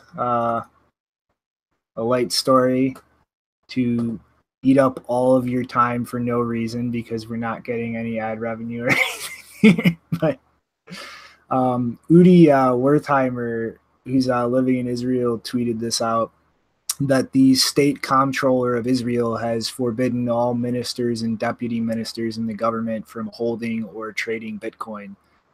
And just real quick, pretty much the comptroller is the guy who sets the policy for what like government officials are or are not allowed to do. And I kind of thought this was interesting because a lot of the thought process in this space that I've seen, at least in my circle, is people in government will buy Bitcoin and then it'll be in their best interest to protect it. And, not in Israel, I guess. Can they hold Bitcoin? Well, I would assume it would cover all cryptocurrencies, but I see. That sucks. Yeah, especially because I thought I've seen a lot about Israel having a real strong Bitcoin community there, but yeah, it wouldn't. I don't know. It seems like a lot of this. I don't know. Maybe it's just got to do with the right people in the right spots loading up on Bitcoin, and they can, their political, enemies. They could say like, you can't buy Bitcoin. I don't know. But wait, they can buy Ripple then, right? Because that's not a real cryptocurrency. I think you're right on that. So yeah, they can buy Ripple. They'll be holding those bags forever, and out of bitterness, just regulate all the other cryptos into hell.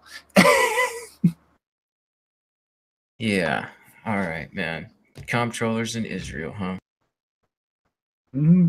It's just got me wondering, what other countries might follow suit. I mean,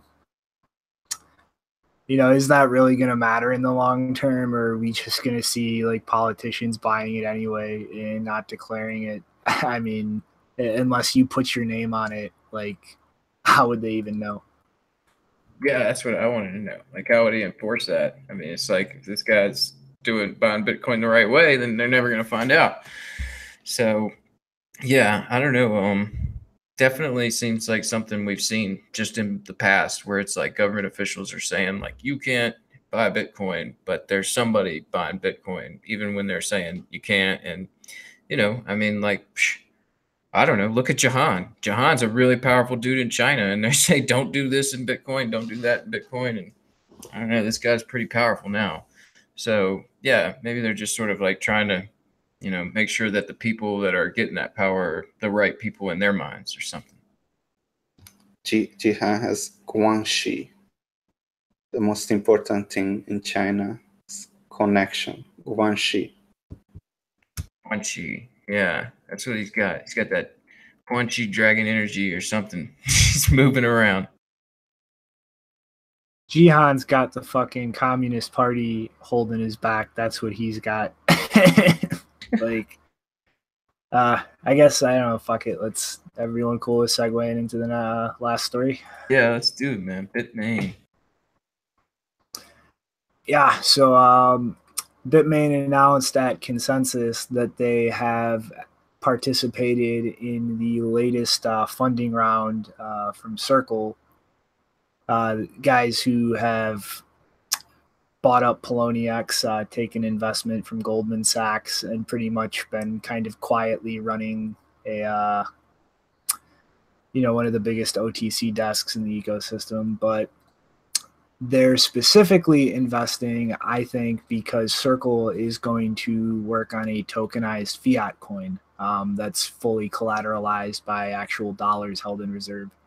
And they're actually going to kind of set it up under the control of a nonprofit organization called Center.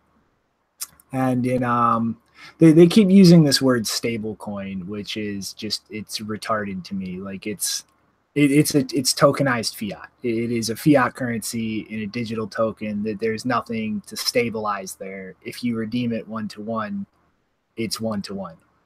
But like you don't need any confangled mechanism like BitShares with over collateralization or any of the other nonsense. But he's talking about this being the first step in his vision of private central banks, which we already have, that he spoke about at a Washington conference not too long ago. And he's kind of made a few comments along the lines of dealing with money laundering and KYC AML regulations. And like really this Bitmain is like the only company that really bothers me more than Coinbase in this space. And like I'm going to be reiterating myself a lot and speculating a lot, but this company, I just cannot see not having at least some kind of budding relationship with the Chinese government. I mean, like they have dominated the Bitcoin ASIC manufacturing scene and moved off into ASICs for deep learning, which is actually it was pretty much the thing that the other CEO, besides Jihan, who's never talked about, McCree Zhan, I forget if I'm getting his last name right, but he's kind of like the technical brains behind the company, and that's what he initially wanted to do, was ASICs for deep learning. And to kind of really like put all the pieces together with like Jihan trying to politically kind of dominate and coerce the direction Bitcoin was going in, the fact that they're actually working on ASICs for like applied deep learning, and that was actually one of the original intents of the company. Like it's not just something they pulled out of a hat later on. Like that was one of the CEO's like goals with the company from the outside. And China is really going crazy using applied deep learning for surveillance programs.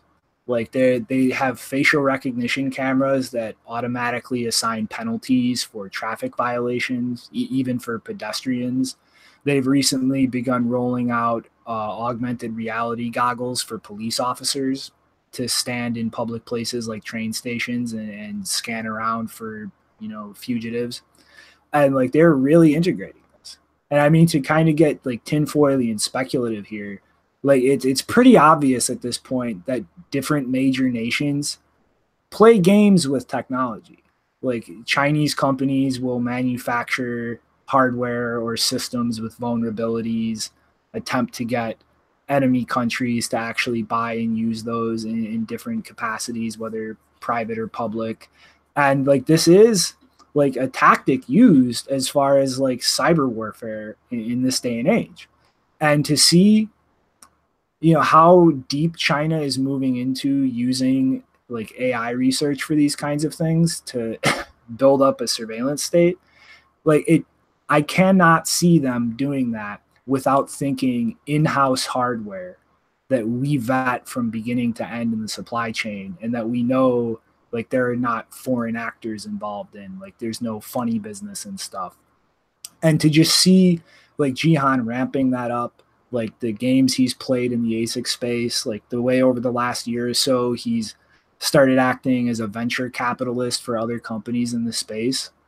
Like I really do not like that company. And I think they are going to bring a lot of bad things in this world. And it's not just messing with Bitcoin. Like that company is like the closest thing I could look at in the world if my speculations are correct. And like it's a James Bond villain company. Like it is the multi-billion-dollar company with the evil plans in the background. And like that's a serious thing to think about in the long term, not just in how it affects Bitcoin, but to have a company like that move in the direction I think they are with this Sophon like AI ASIC line. Like it seems like they're trying to line up a steady relationship with the Chinese government. And if that is what they're doing, I cannot see that like not bleeding into the crypto space and their involvement in things in Bitcoin and other things in the cryptocurrency ecosystem, because like you don't just develop a relationship with a government and then go, okay, but just for this one specific thing. Like once that relationship is there, there is going to be a give and take both ways for all things that either are involved. Yeah, I think Hiroja Shibi said it right there in the chat. He's like asking if Bitmain's that larger corp company that sci-fi cyberpunk novels have been warning us about. Because yeah, it's definitely a lot of, you know, just major players right there, all sort of right there around Bitmain. I mean, you know, I'm sitting here like right now, it's like, okay, you know, Bitmain's connected with Circle, it's connected to Polo, connected to Goldman, Goldman's connected to the U.S. Treasury, Bitmain's connected to China. Like, there's definitely some like you know, heavy power players there all around Bitmain, and you know, moving around with, you know, forwarding to AI, ASICs, and all this sort of things that, you know, I'm not exactly sure how AI is gonna, you know, what they're gonna do with it, but it certainly is just like it's kind of frightening, a little bit scary to know that, like, you know, these guys are major players in the space as far as like, you know, been dominating the ASIC manufacturing for a while, and and they've got all these big institutions kind of tied up in them, which, you know, I don't know if that's like kind of like they got big enough to where they got involved, or if it was like they were involved and then got big. It's something where it's definitely just, I don't know, it's unsettling, but I don't know what else we could really say about it other than just like keep an eye on what's going on over there and sort of see like what's going to shake out. But I mean, like them just, you know, expanding their hands like all over the place. It's kind of scary. What bothers me is there are these idealistic projects with great developers, but they just don't grow big. For example, Join Market. Look at Chris Batcher and Adam Gibson work their ass off for years for free. They don't make any money out of Join Market, but and then look at companies like Coinbase or Bitmain who don't care about anything, just money. And you know, they are operating maybe a little longer, a few years longer than Join Market, but Join Market doesn't grow out of itself, or great open source project just don't grow, don't start making money. And this terrible legacy company, Silicon Valley, playing people getting big and gaining more influence and hiring more people, buying Bitcoin.com and stuff like that. Yeah, this is what worries me. People whose heart is on the right place, they don't make money, they don't grow out of their small open source projects. And yeah, I mean, that's something like, you know, it's like developers really need to think about that. It's like, if you build something, you need to ask yourself two questions. Like, once you actually get it out there, can it just keep working and survive as is, like alone? Or if not, like, how willing are you to just throw your time into it? Because if you can't build a really like involved community, like you need to figure out a way to monetize it or build a business around it, or you're going to have a hard time like having the time to actually put into it. And I mean, you know, it really sucks because I see a lot of developers in this space who just keep spitting out amazing ideas or like working on really groundbreaking shit. But it seems like most of them don't want to think about that business or finance aspect of things. It's like like how long can you really keep it up to just, I mean, like unless you're Bitcoin retired, like I don't see a way that you can just spend all your time working on something for free and really actually be able to survive and meet your basic needs. Yeah, development's always a struggle, and I mean, it's just I don't know, it's a lot of work, and the people that usually are going to pay for that work want something to where they can keep an eye on transactions or something like that, and you get it wrapped up in government people, and I don't know, it's open source. It takes a while to get everything moving in the direction that, I mean, like, everything's going in a positive direction. It's just hard. It's just, they build quicker, they got all the right connections and political allies and stuff like that. So they just move forward quicker.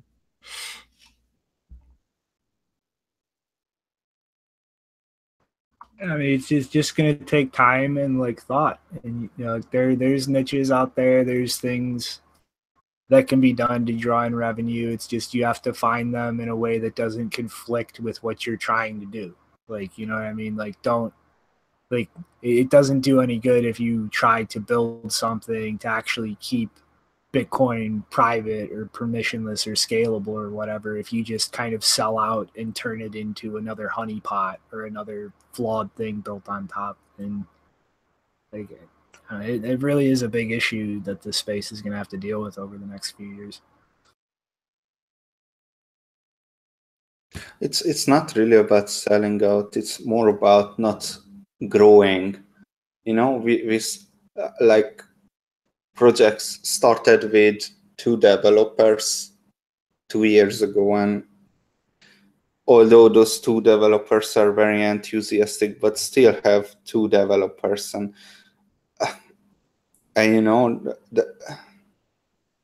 don't grow out of itself. They are not launching an ICO which can make money, things like that. So yeah, it's kind of sad. Yeah, it's definitely not good, but it's I don't know. It's yeah, it's a fight. It's a fight. Bitcoin's been a fight for a long time, and now it's like these guys, they want to, they're going to throw their money behind development. It's like I don't know, it might make it feel like the development's moving slow, but it's moving at the right speed for Bitcoin, I mean, so I guess there's that. I mean, it's just, it'll come with time. I mean, there's still a lot of things to figure out in this space, and with all the people flooding into it, like, some people out there are going to figure out a way to keep projects that need to be sustainable.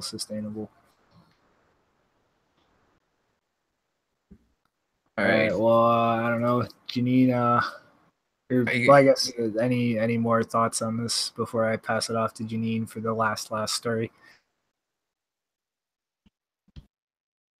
So I actually do. So there are good companies in the space, like Blockstream or Samurai or the Lightning Labs, things like that. But if you notice, the companies that I just talked about, the good companies, what is their business model? How do they make money? Because you can tell how Coinbase is making money. You can tell how all the exchanges are making money. You can tell how Bitmain making money. But the good companies are just, you don't know. How do they make money? Even those companies who are growing, I mean, you got to find ways to build like ancillary shit.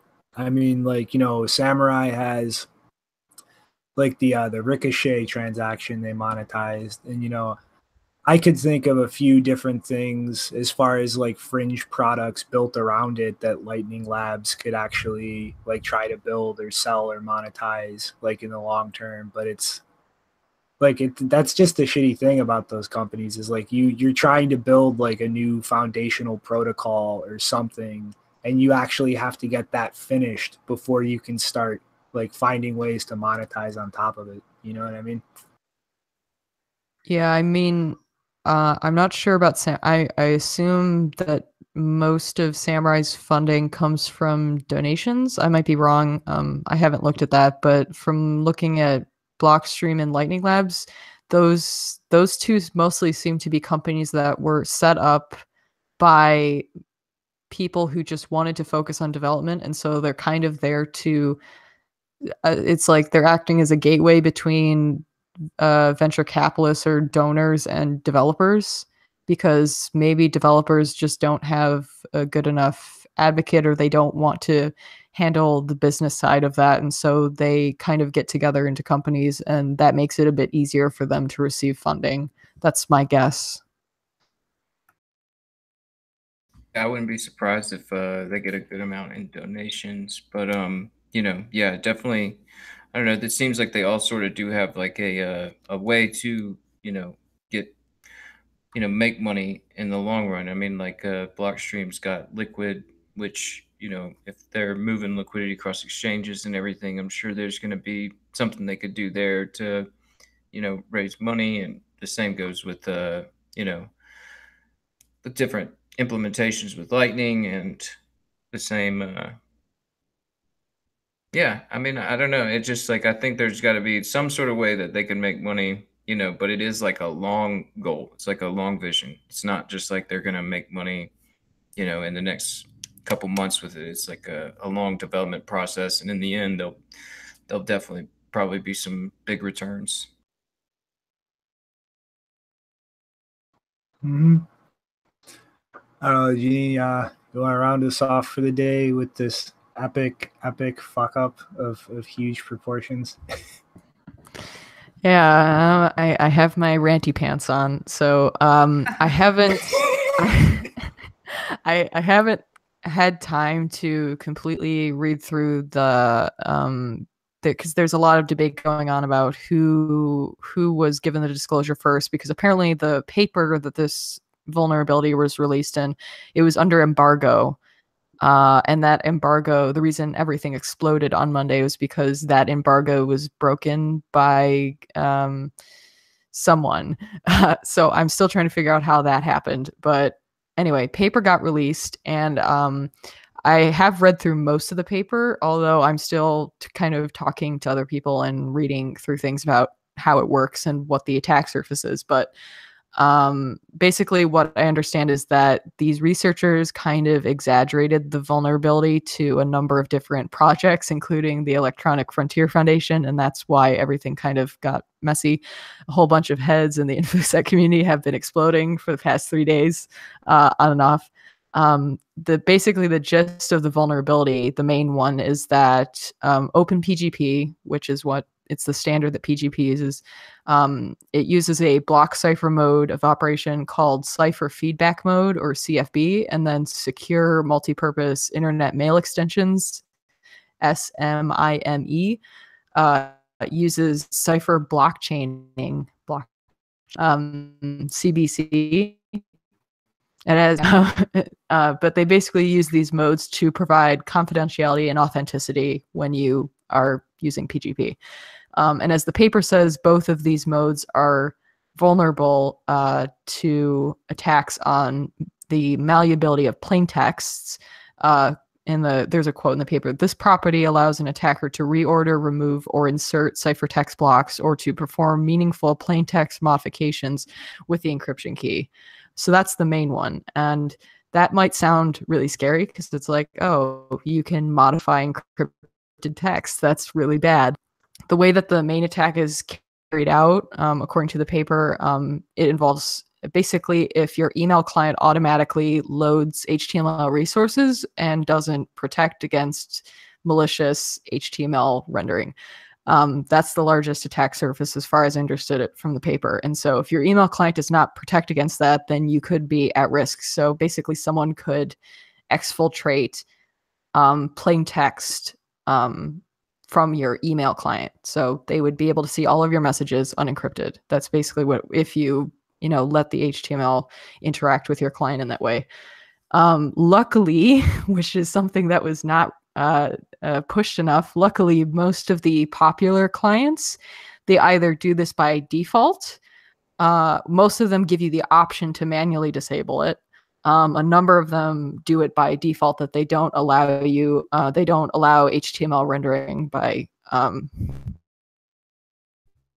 default. So you can say do not do this. If you're using an email client that doesn't let you do that, you should probably stop using it anyway. That would be a good recommendation. And there are a number of guides on how to do this and which clients were affected. There's even a list in the paper. That list, I think, might have changed in the last few days, but there's a number of guides. And if you're not sure which ones were affected, you can check my Twitter feed, because I either retweeted ones that were not affected, or it gives you instructions on how to disable HTML rendering in your client if you aren't aware of how to do that. If you do that, or if you use a client that does it by default that focuses on only plain text messages like Proton Mail, Tutanota, those ones, as far as I understand it, 99% sure not affected. So in short, when this paper was published, all we really had to do was to encourage people to at least, very first of all, disable HTML rendering in their settings. Just do that. And you'll know that it's disabled, because if you get an email that has, for example, an image in it, it will say, this content has not been loaded yet. You have to basically give it permission to load the content first. That's usually the case. But the EFF decided to take a different route, and they literally are telling people to just put PGP in the trash.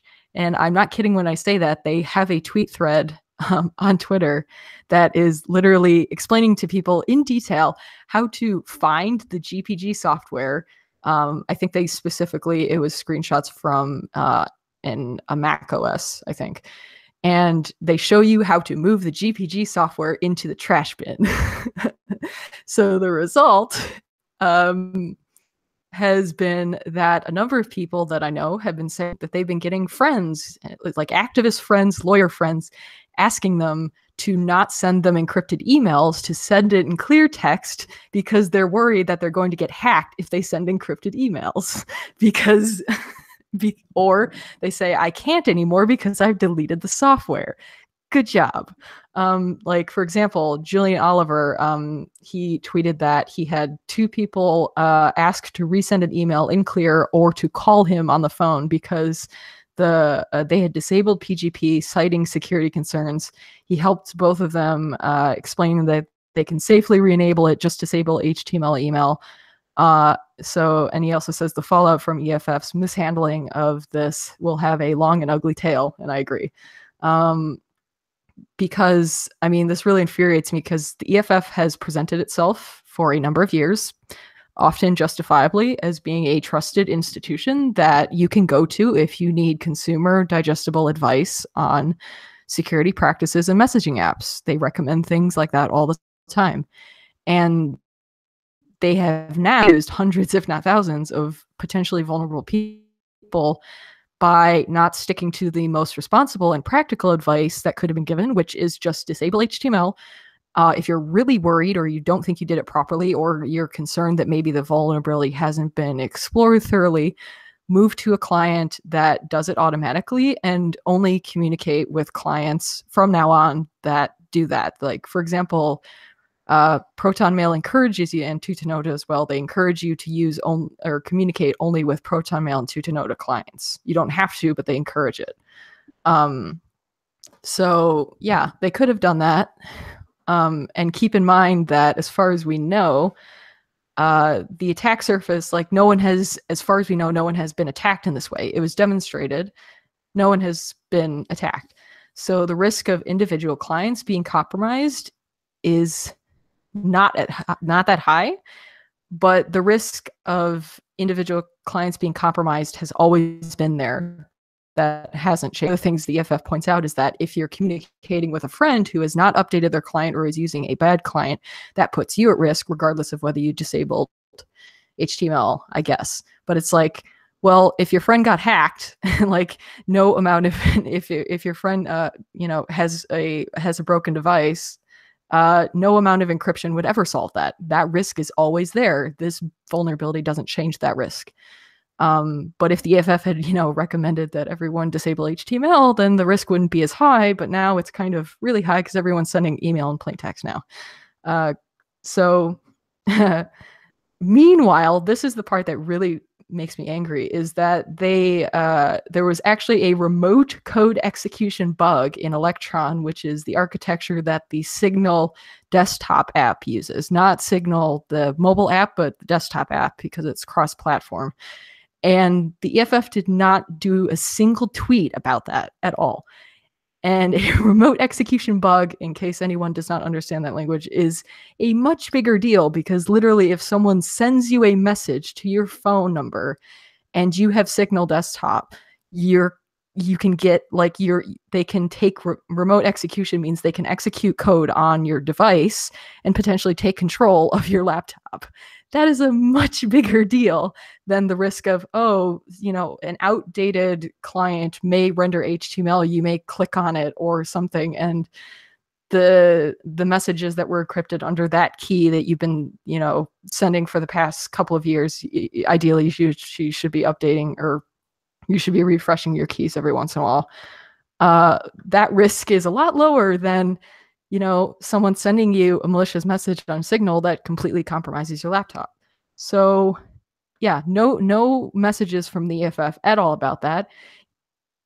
In fact, in response to this whole PGP mess, they have been recommending people to use Signal. If you go to their FAQ, their only alternative recommendation is Signal, Signal, Signal. That is it.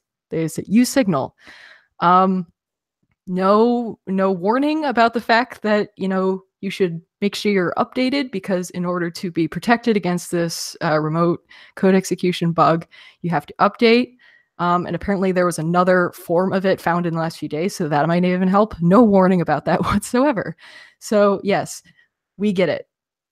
There's a lot of people who don't like PGP. They want to see it fail. A lot of that is because the UX sucks and there's some problems with it. But that is getting better, and most of the problems with PGP are not PGP problems, they're email problems. There's security of the email protocols. And PGP, one of the things that they did not warn people about is that it underpins a lot of other software infrastructure, for example, verifying its integrity. If you get rid of PGP GPG off of your computer, it makes it a lot harder to verify the integrity of software. So you're putting the entire ecosystem of your devices and devices you interact with at risk by doing that. So, and yeah, there was a lot of things, more reasonable recommendations that were buried in the FAQ that they released, but their initial message was just, it was just mind-bogglingly weird that they were literally telling people to put encryption software in the trash. That was their best recommendation. It's just the strangest thing I've ever seen. Like, a bunch of people are confused and angry. And I just wanted to point this out because maybe, a bunch of our viewers follow the EFF and they still consider them a trusted voice. I don't I don't know what to say about that, but yeah, definitely, this is just my understanding. Definitely reach out to a security expert about that if you're at all confused or you need further recommendations, because I'm not really qualified to give that. But if you were, one of those people who deleted your PGP software, I'm really sorry. I feel embarrassed on the EFF's behalf. And that's really all I have to say on the matter further. Shit, computers can get hacked. Everybody stop using encryption. It's going to trigger you guys, and you're gonna put your tinfoil hats on. But so, Ginny, you said Signal is using Electron as their front end, right? So yeah. Do you know what Electron is? I know roughly what it is. The most prominent thing I know about it is that all of my super geeky InfoSec friends really hate it, and it's one of the reasons that some of them don't use Signal is because of that. I wrote software. I wrote the first hidden wallet UI with it. And you know what it is? It is Google Chrome. It is a lean down Google Chrome. So that's how people are writing UIs to cross-platform stuff, that they put this Google Chrome there so they can write the code in JavaScript, CSS, HTML, and yeah, so this is Google Chrome. And you know what is the consequence? That Google Chrome is not fully open source. So there are parts of Google Chrome that is not open source. So, you know, basically Signal is not fully open sourced. Well, she's left. Yeah, I wanted to trigger her. Here she comes back. Yeah. Yes. So, are you here, Janine? Yes, I'm here. I hate Google. Yeah, it's one of those things where I hear a lot of people talking about Signal too, and I don't know. It's one of those where it's like, I mean, like I've heard some people talk good about it, but I've heard some people talk bad about it, and yeah, I don't know. I've just avoided it, and yeah, PGP.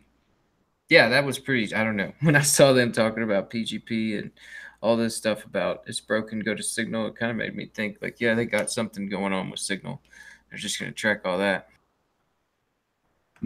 Yeah, Electron, like, really, like, I fucking hate it. Like, a lot of like apps too will build on that. So like the Slack app is built on Electron too. And it's like, okay, if that crashes, it's going to take Google down with it. It's like all the shit running on your device. It's like now you're just, here's this one thing that if you can fuck with, you have access to all these different applications. And it's just like the idea of just trying, like, I just hate the idea, and I'm talking as an armchair non-programmer here, of like just this one thing that everything can be built using, where it's now all of those things built with it now share security vulnerabilities. And it's just like interlinking everything like that, to me, it just seems retarded. It just there isn't much option, you know, like Node.js developers cannot write the front end in. I don't think they have any other cross-platform UI options.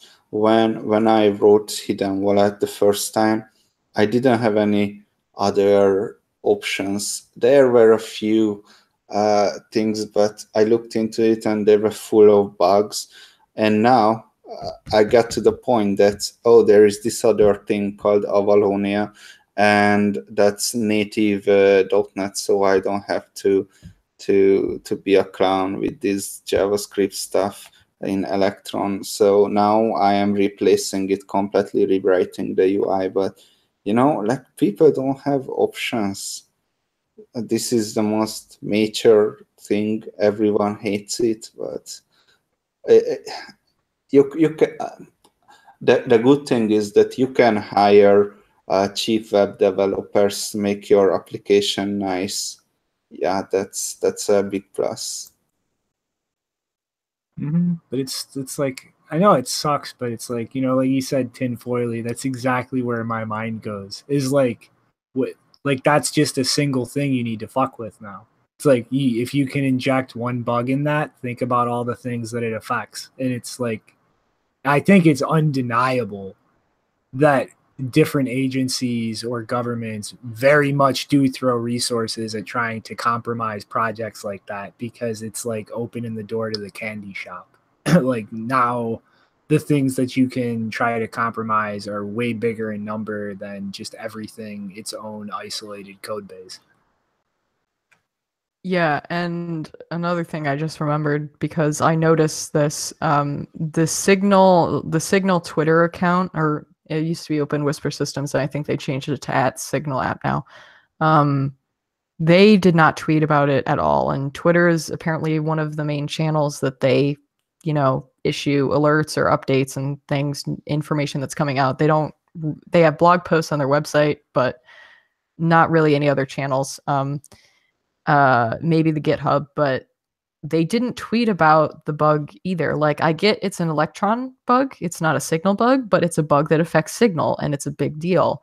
And when something like that comes out, you tell people to update when it's a bug of that size. But they did not. They haven't tweeted, I think since May 8th. And the last two blog posts, I think the last one was because also another point of contention, Signal is hosted on AWS. And so they've been having AWS issues because they were practicing domain fronting in order to what was the reason? I think it was to do with being users,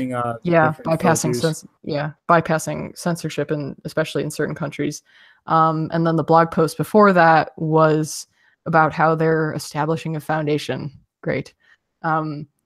But no blog post, no tweet whatsoever about this vulnerability, and the fact, like, they have an update. There is an update that they issued very, very quickly after, it became a thing on Twitter. People were talking about it. But they did not personally, from the Signal Twitter account, issue any warning like, hey, you should update as soon as possible. Like, that just really, it weirds me out that both the EFF and Signal, like, just completely ignored it. And they not only ignored it, but then you have the EFF that is making a huge deal about PGP for not really good reasons, and then recommending people to use Signal without, explaining the associated risk of that. Because recommending Signal is not like they have this one tool fits all kind of mentality. Like, using Signal has a bunch of risks that email does not have, or other encrypted messaging apps don't have. Like, the fact that you have to use a phone number is a big deal for some people. Like, sharing your phone number for is me, it's a huge deal. I'm traveling from country to country, so I have a phone number for 1 month, and I'm changing phone numbers every month, and sometimes they steal my phone, sometimes I lose it, and I lose all my Signal contacts all the time, and I don't even bother with Signal anymore. I don't like to type on phone anyway. Yeah. And apparently if you use Signal Desktop, then that has the Electron problem. So not really a bunch of good options there. But yeah, I just seriously, Signal needs to step up its game. Yeah. Oh, mobile also uses Electron. Because this whole time they've been saying that the Signal mobile app was not vulnerable to this bug. Interesting. Makes me wonder if there is a secure messaging platform out there. I don't exactly know if they use Electron on mobile, but I'm pretty sure. Why wouldn't they? They might. I just heard that the mobile app wasn't vulnerable, so they either issued a fix faster. Probably because it's auto updates. That should be it. Great. So you automatically updating it. Yeah. But so if anyone's curious, there's an app that uses the Signal protocol but does not require you to use a phone number, which is called Wire. And it has a really good user interface. So if anyone is just pissed off with Signal and kind of wants to protest against them not really being responsible in informing their users, or you're just pissed off with Signal in general because everyone's recommending it and not really explaining the risks, you should check that one out and see if you like it. But let's not be too hard on Signal because they are on the right side, I don't think we should. They don't deserve so much shit, I think. Yeah, I would have said that a few months ago, but like Moxie wants to do this ICO and he was talking shit about Bitcoin and he implemented Intel SGX as well. Like, he's done a number of questionable things that I don't know. There's just it's making me nervous. Just some of the things that Moxie is doing, and like, sure, Signal. I would, for the vast majority of people who don't use any encryption apps whatsoever, Signal is, and you have like a stable phone number, you have a data plan or whatever.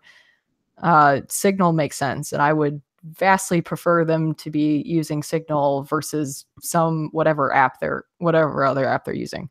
But like in the long term, and for people who are in like a sensitive situation, they don't have a stable address or a mobile connection, I would probably not be recommending Signal anymore. I wouldn't really recommend to anyone, because you know, Signal is not that easy to use app. I always had problems with it. How do you add people? I mean, this is just crazy. Impossible to add a new contact. You know, but you would rather recommend just a normal messaging app and talk with people on them. And if you really want privacy, then you go to PGP and you are sending PGP encrypted messages to each other. And yeah, like Signal is a nice thing. Someone, if you want to talk to me and you think you're going to be private with it, and then okay, let's talk to me. I'm fine with that, but I wouldn't recommend it for privacy. I would recommend it for if you don't really need privacy, but you think you need privacy, you know, and you want to talk to me, something like that. Yeah, securely transmit information without somebody figuring that out. That's yeah, always. Yeah, that's why I was so stupid to see EFF say like, oh yeah, PGP, don't use that. It's like, wait a minute, like PGP, and that's pretty much like the best thing we have right now for encrypting messages and getting it about and everything. Which, like you're saying, the UX might not be great, but it works, right? Well, so here's the best part. So you would think, because now the EFF is recommending Signal over PGP, that, they should have a Signal contact number on their website. But nope, they still have a PGP fingerprint on their contact page. So I guess until this whole PGP situation gets cleared up, you can't contact the EFF right now because PGP is broken and they don't have a Signal contact. So good luck with that. Crazy. Just like bring up this. Somebody in the chat brought up like React Native non-Electron. Like I was looking that up real quick. It looks like there's something like React Native is some sort of yeah. It's just another framework to do JavaScript stuff in. Okay, I guess. Yeah, I'm actually looking at it too. Someone wrote it in the chat.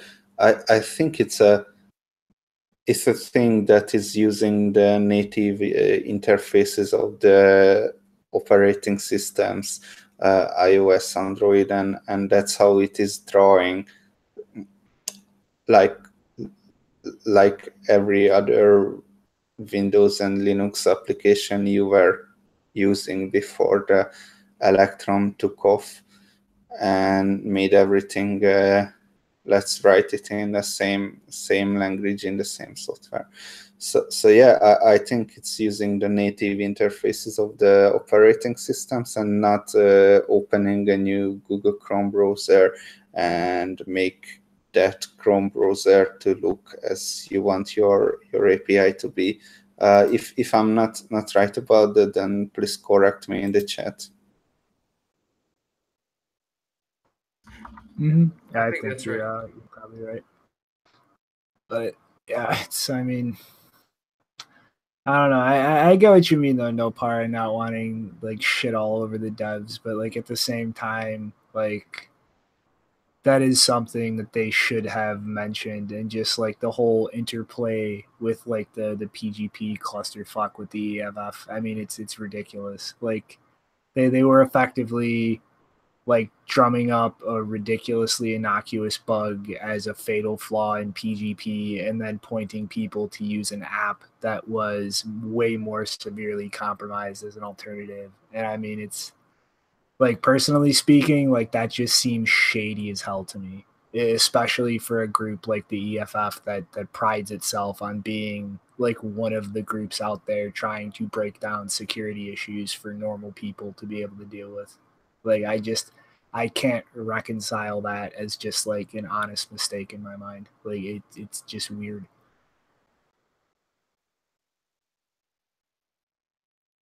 Fair enough. Mm-hmm. But I guess any final thoughts on this before we roll to the final thoughts? There's no. I was searching for final thoughts, and I'm just like, I don't know. I'm final thought out. I like had to get up and do a bunch of stuff this morning, so I was like running the gun. I've been just running, not really thinking much. So I'm kind of final thought out. Sorry, guys. Janine, come on. I know you have thoughts. I'll say this. Always has You know thoughts. what? Here's a final thought. Ranty pants. That was a good one, Janine. I've never heard that one before. What you got your ranty pants on? Yeah, I'm gonna say that next time I get a rant or something. That's a funny one. Good job. I don't think I actually came up with it, but I don't remember where I heard it, so I can't even give credit. Well, I'm gonna. But yes, ranty panties. Yeah. All right, not panties. I guess if you're a guy, you would say. Yeah, I guess if you're a guy, you would say ranty pants. But right. All right. Well, I guess I'm gonna drop my spontaneous final thought while waiting for Janine. This is epically hilarious, and I hope an indication of many things to come. There is somebody on the Bitcoin Cash chain who is writing the entire Bible onto the blockchain at 1 Satoshi a byte. God bless you, sir. Everybody, come on. I know you have videos to back up, photos you don't want to lose. Don't you guys want all of your private information immutably stored in public on the Bitcoin? Okay, I was about to say Bitcoin blockchain. I can't even make myself make that pun. On the Bcash blockchain. Yeah, that's pretty good, man. Like, I'm sure we might see more of that just so they can start putting something in those blocks, right? Mm-hmm. All right, and we have a Janine thought loading. Dun, dun, dun. Go. yes, I think I don't remember which episode. I think we might have talked about Malware Tech Blog, but if we didn't, just for a recap, he's a UK security researcher who attended DEF CON last year, and while he was there, he was arrested by the FBI because apparently they think he was the creator of some kind of banking malware that has been really prolific over the last several years in various forms. Not so far, not that we can see. I mean, there's some like blog posts or no forum posts that they claimed he wrote under a different username. But there's absolutely no evidence that he executed it, that he planned to. Their main point is that he created it, he sold it, and might have used it himself, I think. There's no evidence of the last two. He might have been involved in creating it, but that's kind of, that's not very clear.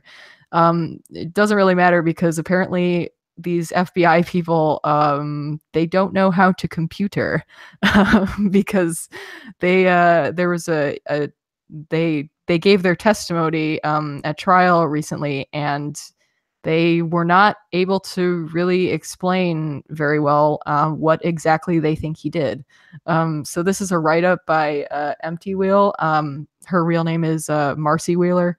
It's just a really good write-up of what happened and what they said and why it's kind of bogus. And it's just yeah, the part that really freaked me out the most about his story is that apparently the US US law enforcement actually contacted British law enforcement. I think even they informed GCHQ that they were actively looking into him and that if he would come to the US, they might arrest him. And GCHQ never told him about that. Not because they believe the FBI necessarily, they just didn't inform him for some reason. And so they let him travel to the US to a conference and allowed him to be arrested out of the country where he has substantially fewer rights. And I think right now he's living in Los Angeles while he is awaiting this whole trial to go over. I'm not sure where it is in terms of the stage, but he was waiting for a really long time just for the trial to actually.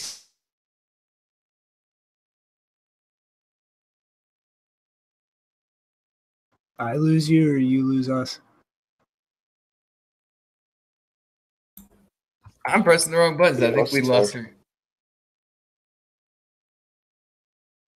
Google took her from us. No. Ginny and GCHQ didn't like your thought. They didn't appreciate it. Where did I get cut off? How far back? All right, there we go. At the beginning. Just about a minute. Not even a minute. Okay. No, it's just like 10 seconds ago. Yeah. Okay. So the last thing I said was this trial is already an embarrassment before it even started. So definitely show him support because right now I think he's still out of the country. He hasn't been able to visit his family or go home. He also, the weirdest part of the story is that he was the one who stopped the WannaCry virus from spreading further. He figured out how to do that, and so he was the one who stopped it. And the thing is that because of this whole, all of the pre-trial conditions and all that, he's not allowed to touch that software. Like he's not allowed to use any of his tools.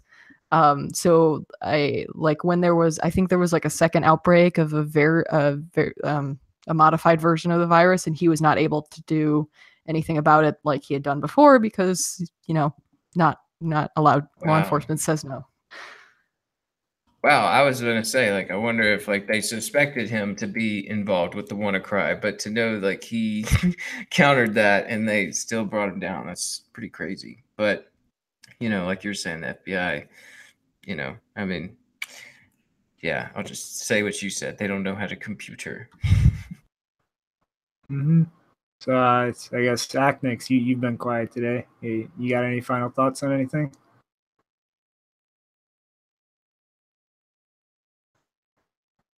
Uh-oh. I'll let you know, Pyro.